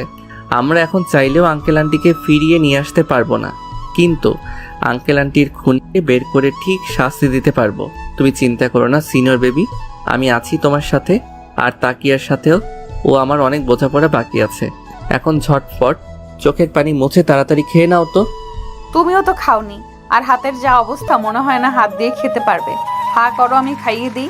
খাওয়া দাওয়া শেষ করে রোহানের কল আসায় রোহান বাইরে চলে গেল, আর মেহেরিন আম্মুর রুমে গিয়ে স্কুলের বিষয়ে আলোচনা করতে লাগলো। রাতে ঘুমাতে এসে মেহেরিন দেখলো রোহান সোফায় ঘুমানোর প্রস্তুতি নিচ্ছে। বিয়ের পরে দিন থেকে মেহেরিন রোহান একই রুমে থাকলেও একই বিছানায় থাকে না। মেহেরিন বিছানায় থাকে আর রোহান সোফাতে, কিন্তু এখন হালকা হালকা শীত শুরু হয়েছে। রোহানের সোফায় ঘুমাতে বেশ কষ্টকর হয়ে যাবে বুঝতে পেরে মেহেরিন রোহানকে বলল, রুহান, তুমি বিছানায় শুয়ে পড়ো, আমি বরং সামিয়ার কাছে বা অন্য কোনো রুমে ঘুমিয়ে পড়বো। এত বড় একটা বিছানা থাকতে তুমি অন্য রুমে কেন যাবে সিনিয়র বেবি? তুমি যদি চাও আমরা বেড শেয়ার করতেই পারি। Are you sure? ইয়া। ফ্রিতে সার্কাস দেখতে হবে না তো? একদমই না, আজকে ট্রাউজার পরেছি, সো সার্কাস দেখানোর কোনো চান্সই নেই। ঠিক আছে, তুমি শুয়ে পড়ো। আগামীকাল আমার ফিনান্স ক্লাস আছে, আমি বইয়ের পাতায় একটু চোখ বুলিয়ে নিয়ে তারপর ঘুমাতে যাব। ঠিক আছে, গুড নাইট সিনিয়র বেবি। এই দাঁড়িয়ে যাও। আবার কি হলো সিনিয়র বেবি? তুমি যে শুতে যাচ্ছ, মশারি কে টানাবে? এতদিন তো তুমি টানিয়েছো, তাহলে আজ প্রশ্ন উঠছে কেন? এতদিন আমি বিছানায় একা ছিলাম, তাই মশারিও আমি টানিয়েছি। আজকে থেকে যেহেতু তুমিও থাকবে, তাই সপ্তাহে 4 দিন আমি মশারি টানাবো, আর বাকি 3 দিন তুমি টানাবে। সো তাড়াতাড়ি মশারি টানিয়ে শুয়ে পড়ো। আর হ্যাঁ, তোমার মুখে যেন আর কখনো সাইফাতুল মুনতাহা নামটা না শুনি। বিয়ে হয়েছে, এখন নজর ঠিক করতে শেখো প্রিয়। আমি নজর ঠিক করব, আর তুমি ওই সাইকোর সাথে ইটিস পিটিস করবে, তাই তো? What do you mean by ইটিস পিটিস? ওই সাইকোকে তো আমি ঠিক খুঁজে বের করব। আমার থেকে বাবা মাকে কেড়ে নিয়েছে, আমাকে এতিম বানিয়ে দিয়েছে। এত সহজে আমি ওকে ছেড়ে দেবো ভাবছো? কখনোই না। মেহেরিন সবে ফিনান্স বইটা চোখ বুলিয়ে হঠাৎ মেসেজে টুক শব্দে ধ্যান ভেঙে গেল। সেই সাইকোর নাম্বার থেকে একটা মেসেজ আর একটা ছবি এসেছে। ছবিটা স্পষ্ট দেখা যাচ্ছে না। মেসেজে লেখা ছিল, টিয়া পাখি, খুব শীঘ্রই তোমাকে আমার জন্য আবারও লাল শাড়ি পরতে হবে। তোমার আর আমার মাঝে কোনো থার্ড পার্সনকে আমি এলাও করবো না। তোমার এই জুনিয়র বয়েরও ঠিক এই ছবিটার মতো হাল করবো। মেহেরিনের হাত পা কাঁপছে। কি এমন ছবি হতে পারে? ফোনের স্ক্রিনে ছবিটা শো করার সাথে সাথেই এক পলক ছবির দিকে তাকিয়ে মেহেরিন এক চিৎকার দিয়ে অজ্ঞান হয়ে নিচে পড়ে গেল। রুহানের সবে মাত্র চোখ লেগে আসছিল। হঠাৎ মেহেরিন চিৎকারে তড়িঘড়ি করে উঠে দেখে মেহেরিন মেঝেতে অজ্ঞান অবস্থায় পড়ে রয়েছে। রুহান কি করবে বুঝে উঠতে পারছে না। এত রাতে মমকে ডাকাও ঠিক হবে না ভেবে নিজেই মেহেরিনের কাছে গেল। সিনিয়র বেবি, কি হলো তোমার? কিছুক্ষণ আগেও তো ভালো ছিলে, হঠাৎ কি হয়ে গেল? রুহান মেহেরিনের মুখে পানির ছিটা দিতে দিতে দিতে ভাবলো, সিনেমায় দেখতাম নায়িকারা প্রেগনেন্ট হলে অজ্ঞান হয়ে পড়ে যেত। ও মাই গড, তার মানে কি সিনিয়র বেবি প্রেগনেন্ট হয়ে গেল? রুহানের এমন আকাশ কুসুম ভাবনার মধ্যে মেহেরিনের জ্ঞান ফিরল। সিনিয়র বেবি, ঠিক আছো তুমি? কি হয়েছিল তোমার? হঠাৎ করে জ্ঞান হারালে কেন? কাটা হাত রুহান। কিসের কাটা হাত? আর কোথায়?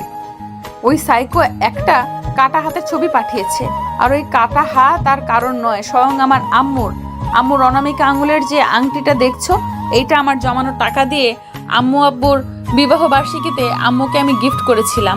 আমার মনে আছে, আমরা যেদিন ট্যুরে যাওয়ার জন্য বের হয়েছিলাম, তখন আম্মু এই আংটিটা পরেছিল।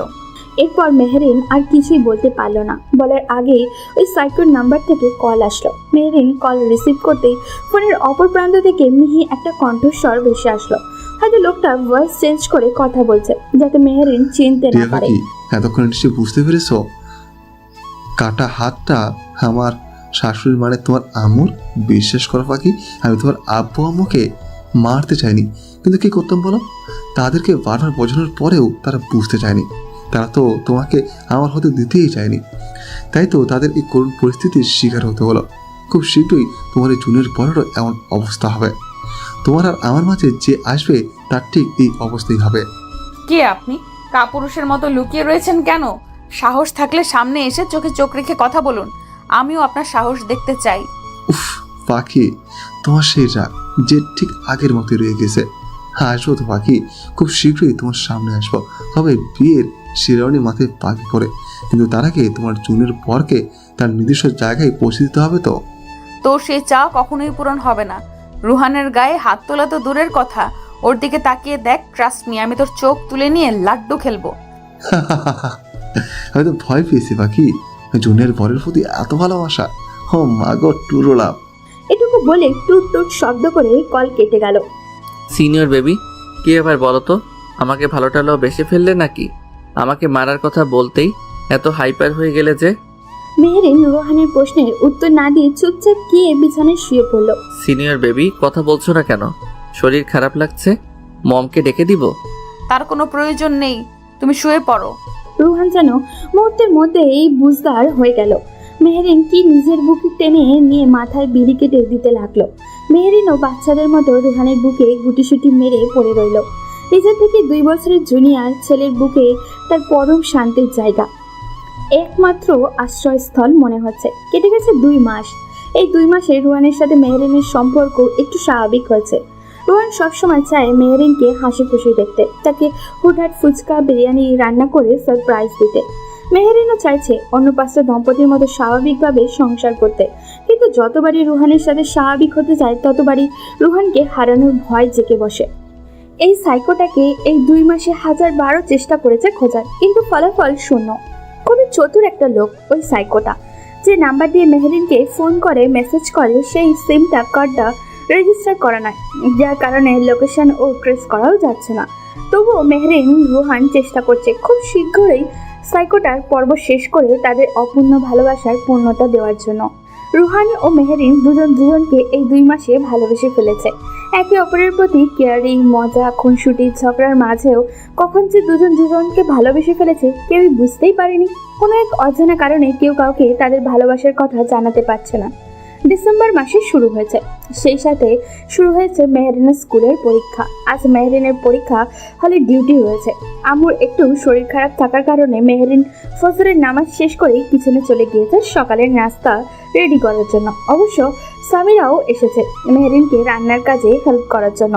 কারোর মুখে কোনো কথা নেই, দুজন দুজনের মতো কাজ করছে।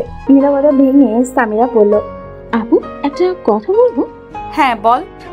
আই মিন লাভ আপু। হোয়াট? এইটুকু বয়সে লাভ? তো কে সেই ভাগ্যবান পুরুষ যে কিনা এতটুকু বয়সে আমার ননদের মন হরণ করে নিল? Minhaj sir. Have you gone mad? Minhaj sir আর তোমার বয়সের পার্থক্য জানো? ভালোবাসা কখনো বয়স দেখে হয় না আপু। ভাইয়া ও তো তোমার 2 বছরের জুনিয়র, কিন্তু আমি তোমার চোখে ভাইয়ার জন্য অসীম ভালোবাসা দেখেছি। আমার সাথে তোমার তুলনা করছো কেন সামিরা? মিনহাজ স্যার তোমার টিচার হয়, তুমি কিভাবে পারলে ছাত্রী হয়ে টিচারের প্রেমে পড়তে? তাছাড়া আম্মু কখনো এই সম্পর্ক মেনে নিবে না। একই স্কুলের শাশুড়ি, জামাই, বৌমা, ব্যাপারটা কেমন দৃষ্টিকটু দেখায়। আম্মু তো কিছুদিন পরেই অবসরে চলে যাবে। আমারও এসএসসি পরীক্ষা শেষ হলে আমি এই স্কুল থেকে চলে আসব।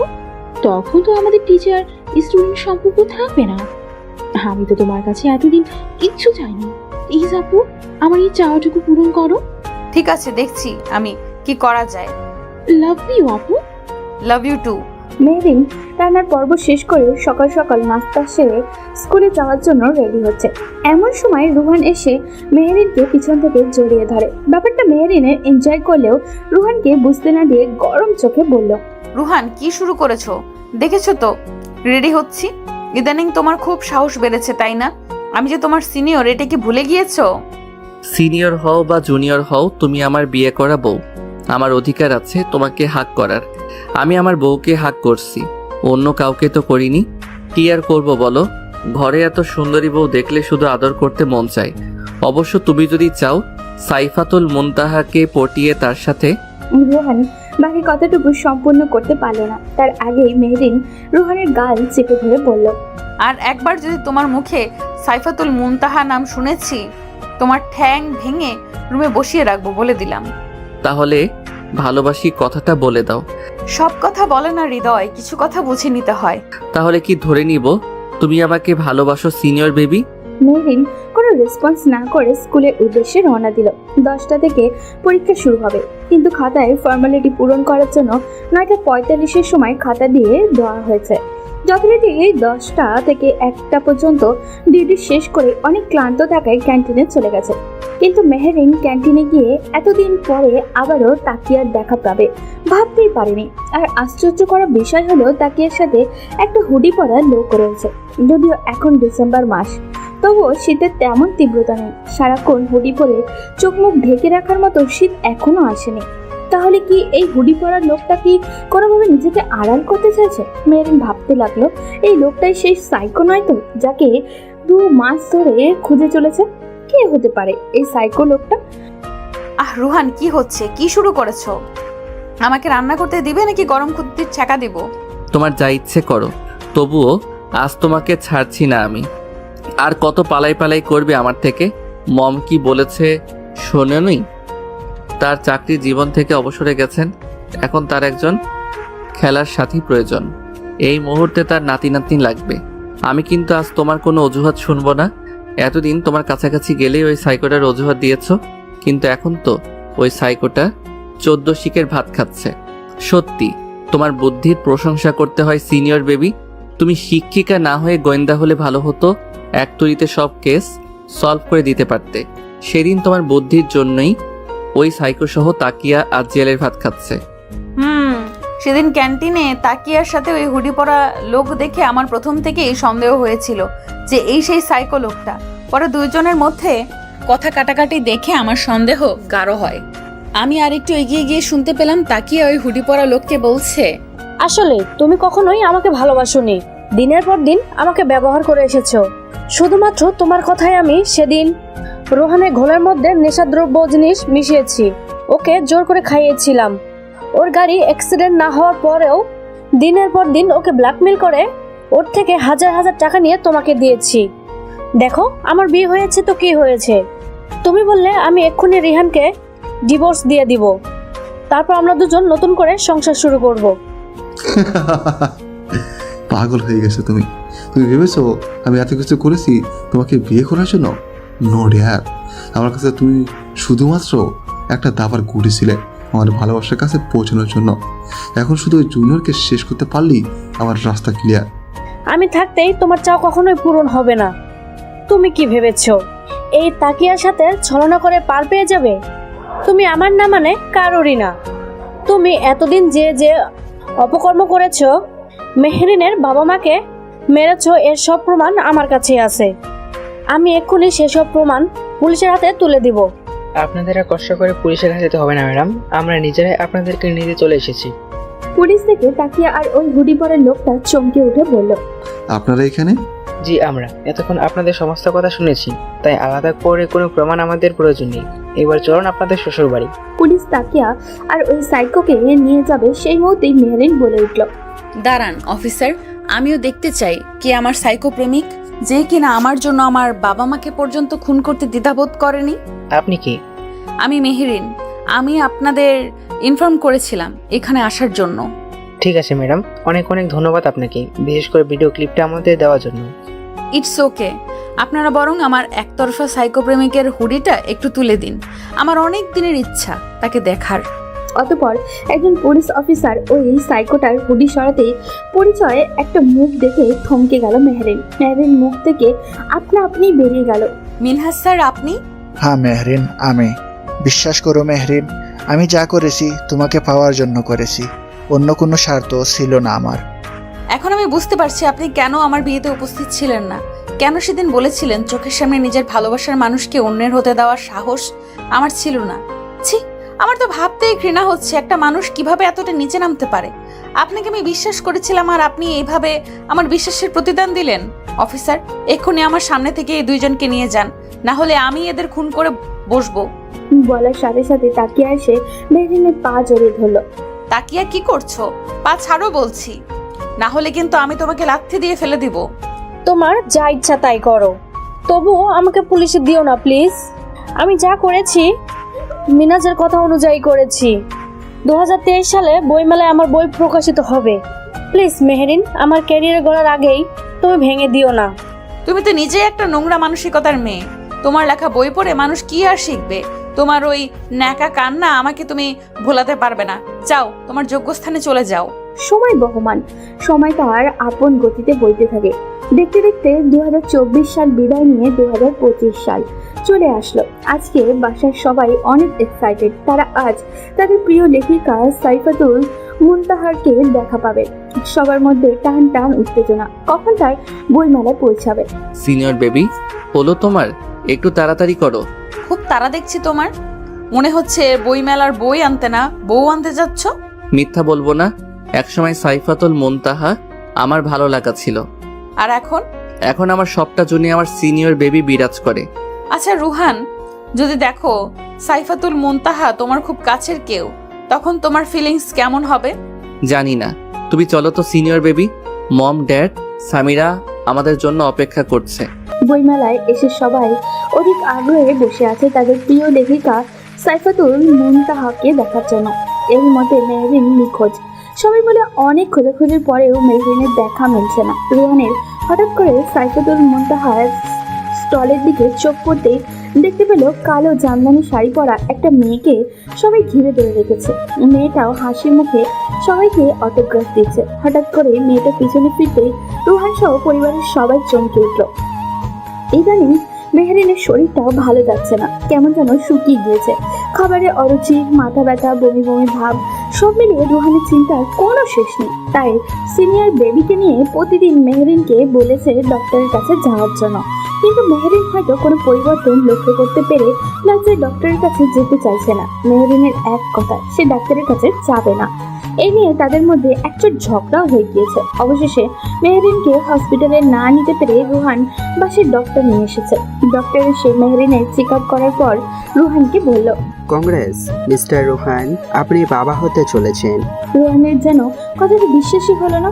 সে অতি খুশিতে সবার সামনেই মেহরিনকে জড়িয়ে ধরে চুমু দিতে লাগলো। এদিকে ডক্টর সহ সবাই লজ্জা পেয়ে রুম থেকে বেরিয়ে যেতেই মেহরিন ঝাঁঝালো কণ্ঠে বলে উঠল, পাগল হয়ে গিয়েছো তুমি? সেদিন বইমেলায়ও সবার সামনে এভাবে আমাকে জড়িয়ে ধরেছিলে। লজ্জায় আমার মাথা কাটা যাচ্ছিল। আশ্চর্য, তুমি আমার বিয়ে করা বউ, জড়িয়ে ধরেছি, চুমু দিয়েছি, এতে লজ্জা পাওয়ার কি আছে? বউ তো আদর্শ হক করার জন্যই, তাই না? তাই বলে যেখানে সেখানে তোমার আদর্শ হাগের ডানা খুলে বসবে? সেদিন বইমেলায় কি করেছিলে ভুলে গিয়েছো? না, ভুলিনি। সেদিন সাইফাতুল মুনতাহার স্টলে একটা কালো জামদানি শাড়ি পরা মেয়েকে দেখেছিলাম হাসি মুখে সবাইকে অটোগ্রাফ দিতে, কিন্তু হঠাৎ করে মেয়েটা পিছনে ফিরতেই আমরা সবাই চমকে উঠেছিলাম, কারণ সাইফাতুল মুনতাহা আর কেউ নয়, স্বয়ং মেহরিন। আসলে তোমাকে সাইফাতুল মুনতাহার রূপে দেখে নিজেকে কন্ট্রোল করতে পারিনি, তাই তো লাজ লজ্জা ভুলে সবার সামনে জড়িয়ে ধরেছিলাম। আমি চেয়েছিলাম তোমাদের সবাইকে সারপ্রাইজ দিতে, তাই তো কাউকে বলিনি যে আমি সাইফাতুল মুনতাহা। তোমরা যখন আমার গল্পের প্রশংসা করতে, ব্যাপারটা আমি বেশি এনজয় করতাম। তখনই মনে মনে ভেবে রেখেছিলাম তোমাদের সবাইকে সারপ্রাইজ দিব।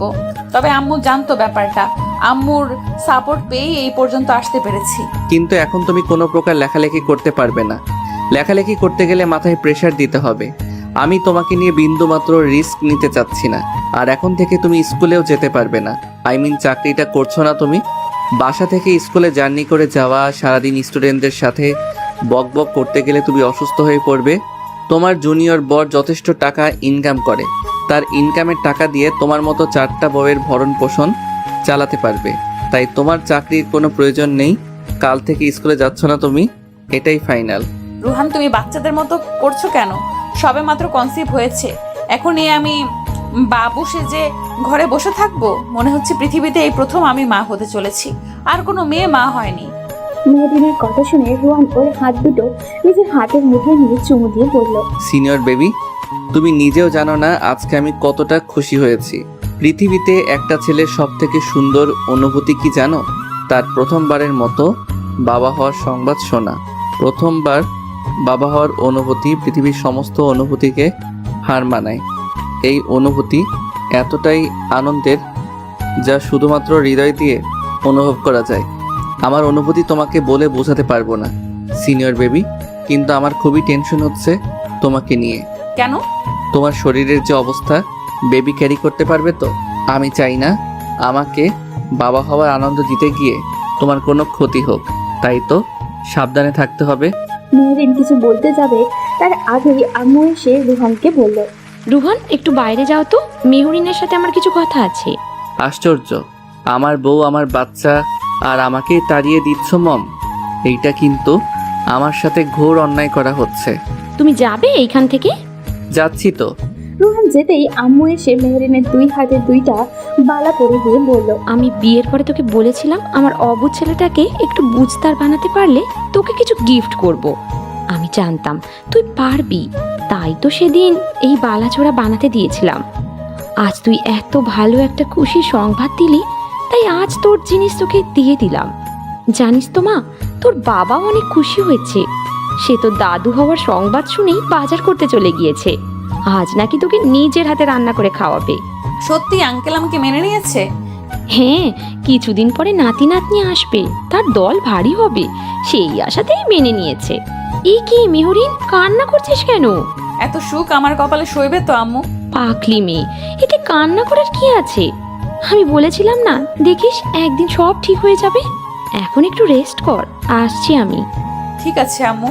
রাতে খাবার টেবিলে বসে মেহরিন চক্ষু চরক গাছ, কারণ রুহানের বাবা এক হাতে 7টা আইটেম রান্না করেছে তার জন্য।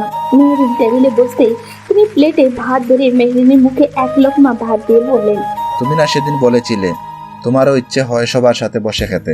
তুমি শ্বশুর শাশুড়ির মাঝে তোমার বাবা মাকে খুঁজে পেতে চাও। বিয়ের পরে মীরার মধ্যে তোমার মাকে খুঁজে পেয়েছো, আর আজ থেকে আমি তোমার বাবা। এখন থেকে প্রতিদিন আমি তোমাকে খাইয়ে দিব, যেভাবে রোজ সামিরাকে খাইয়ে দেয়, যদি তোমার কোনো আপত্তি না থাকে। না না আঙ্কেল, আমার আপত্তি থাকবে কেন? এই মেয়ে, তুমি আমার মেয়ে হলে আমি তোমার আঙ্কেল হই কিভাবে? বাবা হই আমি তোমার, বুঝলে মেয়ে? ঠিক আছে বাবা। দেখতে দেখতে কেটে গেল 9 মাস। এই 9 মাসে বাড়ির প্রতিটি সদস্য মেহরিনের কেয়ার করেছে। রুহানের প্রতি মাসে মেহরিনের চেকআপ থেকে শুরু করে খাওয়ানো, গোসল করানো সবটাই করেছে। মেহরিনের কেয়ারে বিন্দুমাত্র ত্রুটি রাখা চায়নি রুহানের। প্রতিটি দিন অফিস থেকে ফিরেই প্লেট ভর্তি ফলমূল নিয়ে আসে মেহরিনকে খাওয়ানোর জন্য। মেহরিনের মধ্যেও এখন ইদানিং অনেক পরিবর্তন এসেছে। হাত পা ফুলে গেছে, চেয়ারের মধ্যে কেমন যেন ফ্যাকাশে একটা ভাব এসেছে। নিজেকে সবসময় ডেটাডালা ম্যাক্সি দিয়ে আবৃত করে রাখে। এই তো সেদিন সামিরা মজার ছলে জিজ্ঞাসা করেছিল, আচ্ছা আপু, আমরা তো পেট ভরে ভাত খেলেই নড়তে চলতে পারি না, সেখানে তুমি একটা বেবি কিভাবে ক্যারি করছো? তোমার কষ্ট হচ্ছে না? জানো সামিরা, আমার আম্মু একটা কথা বলতো, গাছের কাঁঠাল নাকি কখনো গাছে ভার হয় না। আজ সেই কথার অর্থটা বুঝতে পারলাম। অর্থাৎ মায়েদের কাছে সন্তানের ওজনকে ওজন মনেই হয় না, নিমেষেই ক্যারি করা যায়। আজকে আমি বুঝতে পারছি মা, ডাক শোনা এতটা সহজ নয়। তবে তোমার ভাইয়া যা করে মনে হয় প্রেগনেন্ট আমি নই, বরং সে হয়েছে। পৃথিবীতে সবচেয়ে ভাগ্যবতী মেয়ে কে জানো? যার একজন কেয়ারিং হাজব্যান্ড আছে। আর আমি সেই ভাগ্যবতীদের একজন, যে কিনা রুহানের মতো এমন একজন স্বামী পেয়েছি। তোমাদের ভালোবাসা সারা জীবন অটুট থাকুক আপু। রাত 2:30 চারিদিকে শুনশান নীরবতা। রুহান ঘুমিয়ে গিয়েছে। ছেলেটা বড্ড পাগল। এই কয় মাসে মেহরিনের চিন্তায় রুহানের ঘুম হারাম হয়ে গিয়েছে। কত রাত যে মেহরিনের পাশে বসে নির্ঘুম কাটিয়েছে তা ঠিক নেই। সেই সব কথা ভাবলেই মেহরিন নিজেকে ভাগ্যবতী মনে করে। মেহরিনের ঘুম ভেঙে যাওয়ায় হুমায়ুন আহমেদের কোথাও কেউ নেই গল্পটা পড়ছিল। হঠাৎ করে মেহরিনের প্রেম ওঠে। ওইদিকে রুহানের ঘুমন্ত চেহারা দেখে রুহানকে না ডেকে মেহরিন দাঁত কামড়ে ব্যথা সহ্য করে নেয়। এক পর্যায়ে ব্যথা সহ্য করতে না পেরে অজ্ঞান হয়ে যায়। ভোর রাতে রুহানের ঘুম ভাঙতে দেখে মেহরিন নিজেকে অজ্ঞান অবস্থায় পড়ে রয়েছে। মেহরিনের এই অবস্থা দেখে রুহান যেন পাগল হয়ে যায়। তাড়াতাড়ি করে মেহরিনকে হসপিটালে নিয়ে যাওয়া হয়। প্রায় 1 ঘন্টা যাবৎ ওদের সামনেই সবাই অপেক্ষা করছে।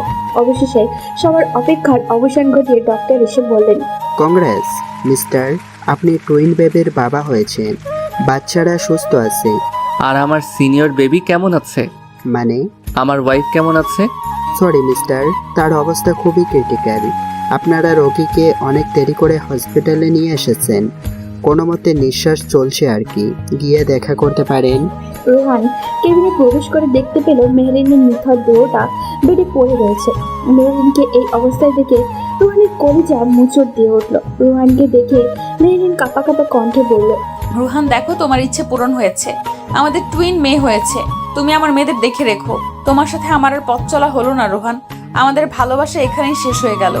না সিনিয়র বেবি, আমাদের ভালোবাসা এখানেই শেষ নয়, তোমার সাথে আরো পথ চলা বাকি আমার। তোমার কিছু হবে না সিনিয়র বেবি, আমি কিছু হতে দিব না তোমার। রোহান শেষবারের মতো আমাকে একটু জড়িয়ে ধরবে, শেষবারের মতো একবার সিনিয়র বেবি বলে ডাক দিবে। তোমার মুখে সিনিয়র বেবি শব্দটা শুনতে যে আমার বড্ড ভালো লাগে। রোহান মেহরিনকে জড়িয়ে ধরতেই মেহরিনের দুই চোখের পাতা এক হয়ে গেল, নিঃশ্বাস চলাচল বন্ধ হয়ে গেল। ডক্টর এসে মেহরিনের পালস চেক করে বলল, শি ইজ নো মোর। বাবা বাবা, কি হয়েছে আমার রাজকন্যাদের? তোমার সিনিয়র বেবি মেরেছে আমাদের। সিনিয়র বেবির খুব সাহস বেড়ে গিয়েছে। তোমরা দাদুর কাছে যাও এক্ষুনি, আমি সিনিয়র বেবিকে বকে দিচ্ছি। না, আমাদের সামনে বকা দাও। তোমাদের সামনে বকা দেওয়া যাবে না সোনা, তোমরা দাদুর কাছে যাও, আমি ঠিক সিনিয়র বেবিকে বকে দিব। বাপ বেটে না মিলে আমার নামে কি অপবাদ দেওয়া হচ্ছে শুনি? সিনিয়র বেবি, তুমি আমার রাজকন্যাদের মেরেছো কেন? তোমার মেয়েরা কি করেছে জানো? বাবা নামাজ পড়তে বসেছে আর তোমার গুণধর মেয়েরা তার পিঠের উপরে উঠে বসে রয়েছে। একেবারে হয়েছে তোমার মতো। বাবা ভালো হলে তার মেয়েরাও ভালো হতো, আর আমার হয়েছে যত জ্বালা। এইদিকে দুইটা মেয়েকে সামলাতে হবে, আবার অন্যদিকে তাদের বাবাকেও সামলাতে হবে। এই 5 বছরেও তোমার কোনো পরিবর্তন হলো না রুহান, সেই আগের মতো বাচ্চাটাই রয়ে গিয়েছো। অথচ নিজেই এখন 2 বাচ্চার বাপ। 2 বাচ্চার বাপ হলেও ভালোবাসা কিন্তু আগের মতোই রয়েছে, সারা জীবন এমনই থাকবে। হ্যাঁ, জানা আছে তোমার ভালোবাসার নমুনা। 5 বছর আগে একটা দুঃস্বপ্ন দেখেছিলে, আমি মারা গিয়েছি। 5 বছর আগের একটা দুঃস্বপ্ন, অথচ এখনো সেই স্বপ্নের কথা মনে পড়লে আমাকে হারানোর ভয়ে চোখে পানি ফেলে একাকার করে দাও। তুমি কি ভেবেছিলে আমাদের ভালোবাসা শেষ হয়ে যাবে? জি না মিস্টার, আমাদের ভালোবাসা এখানেই শেষ নয়।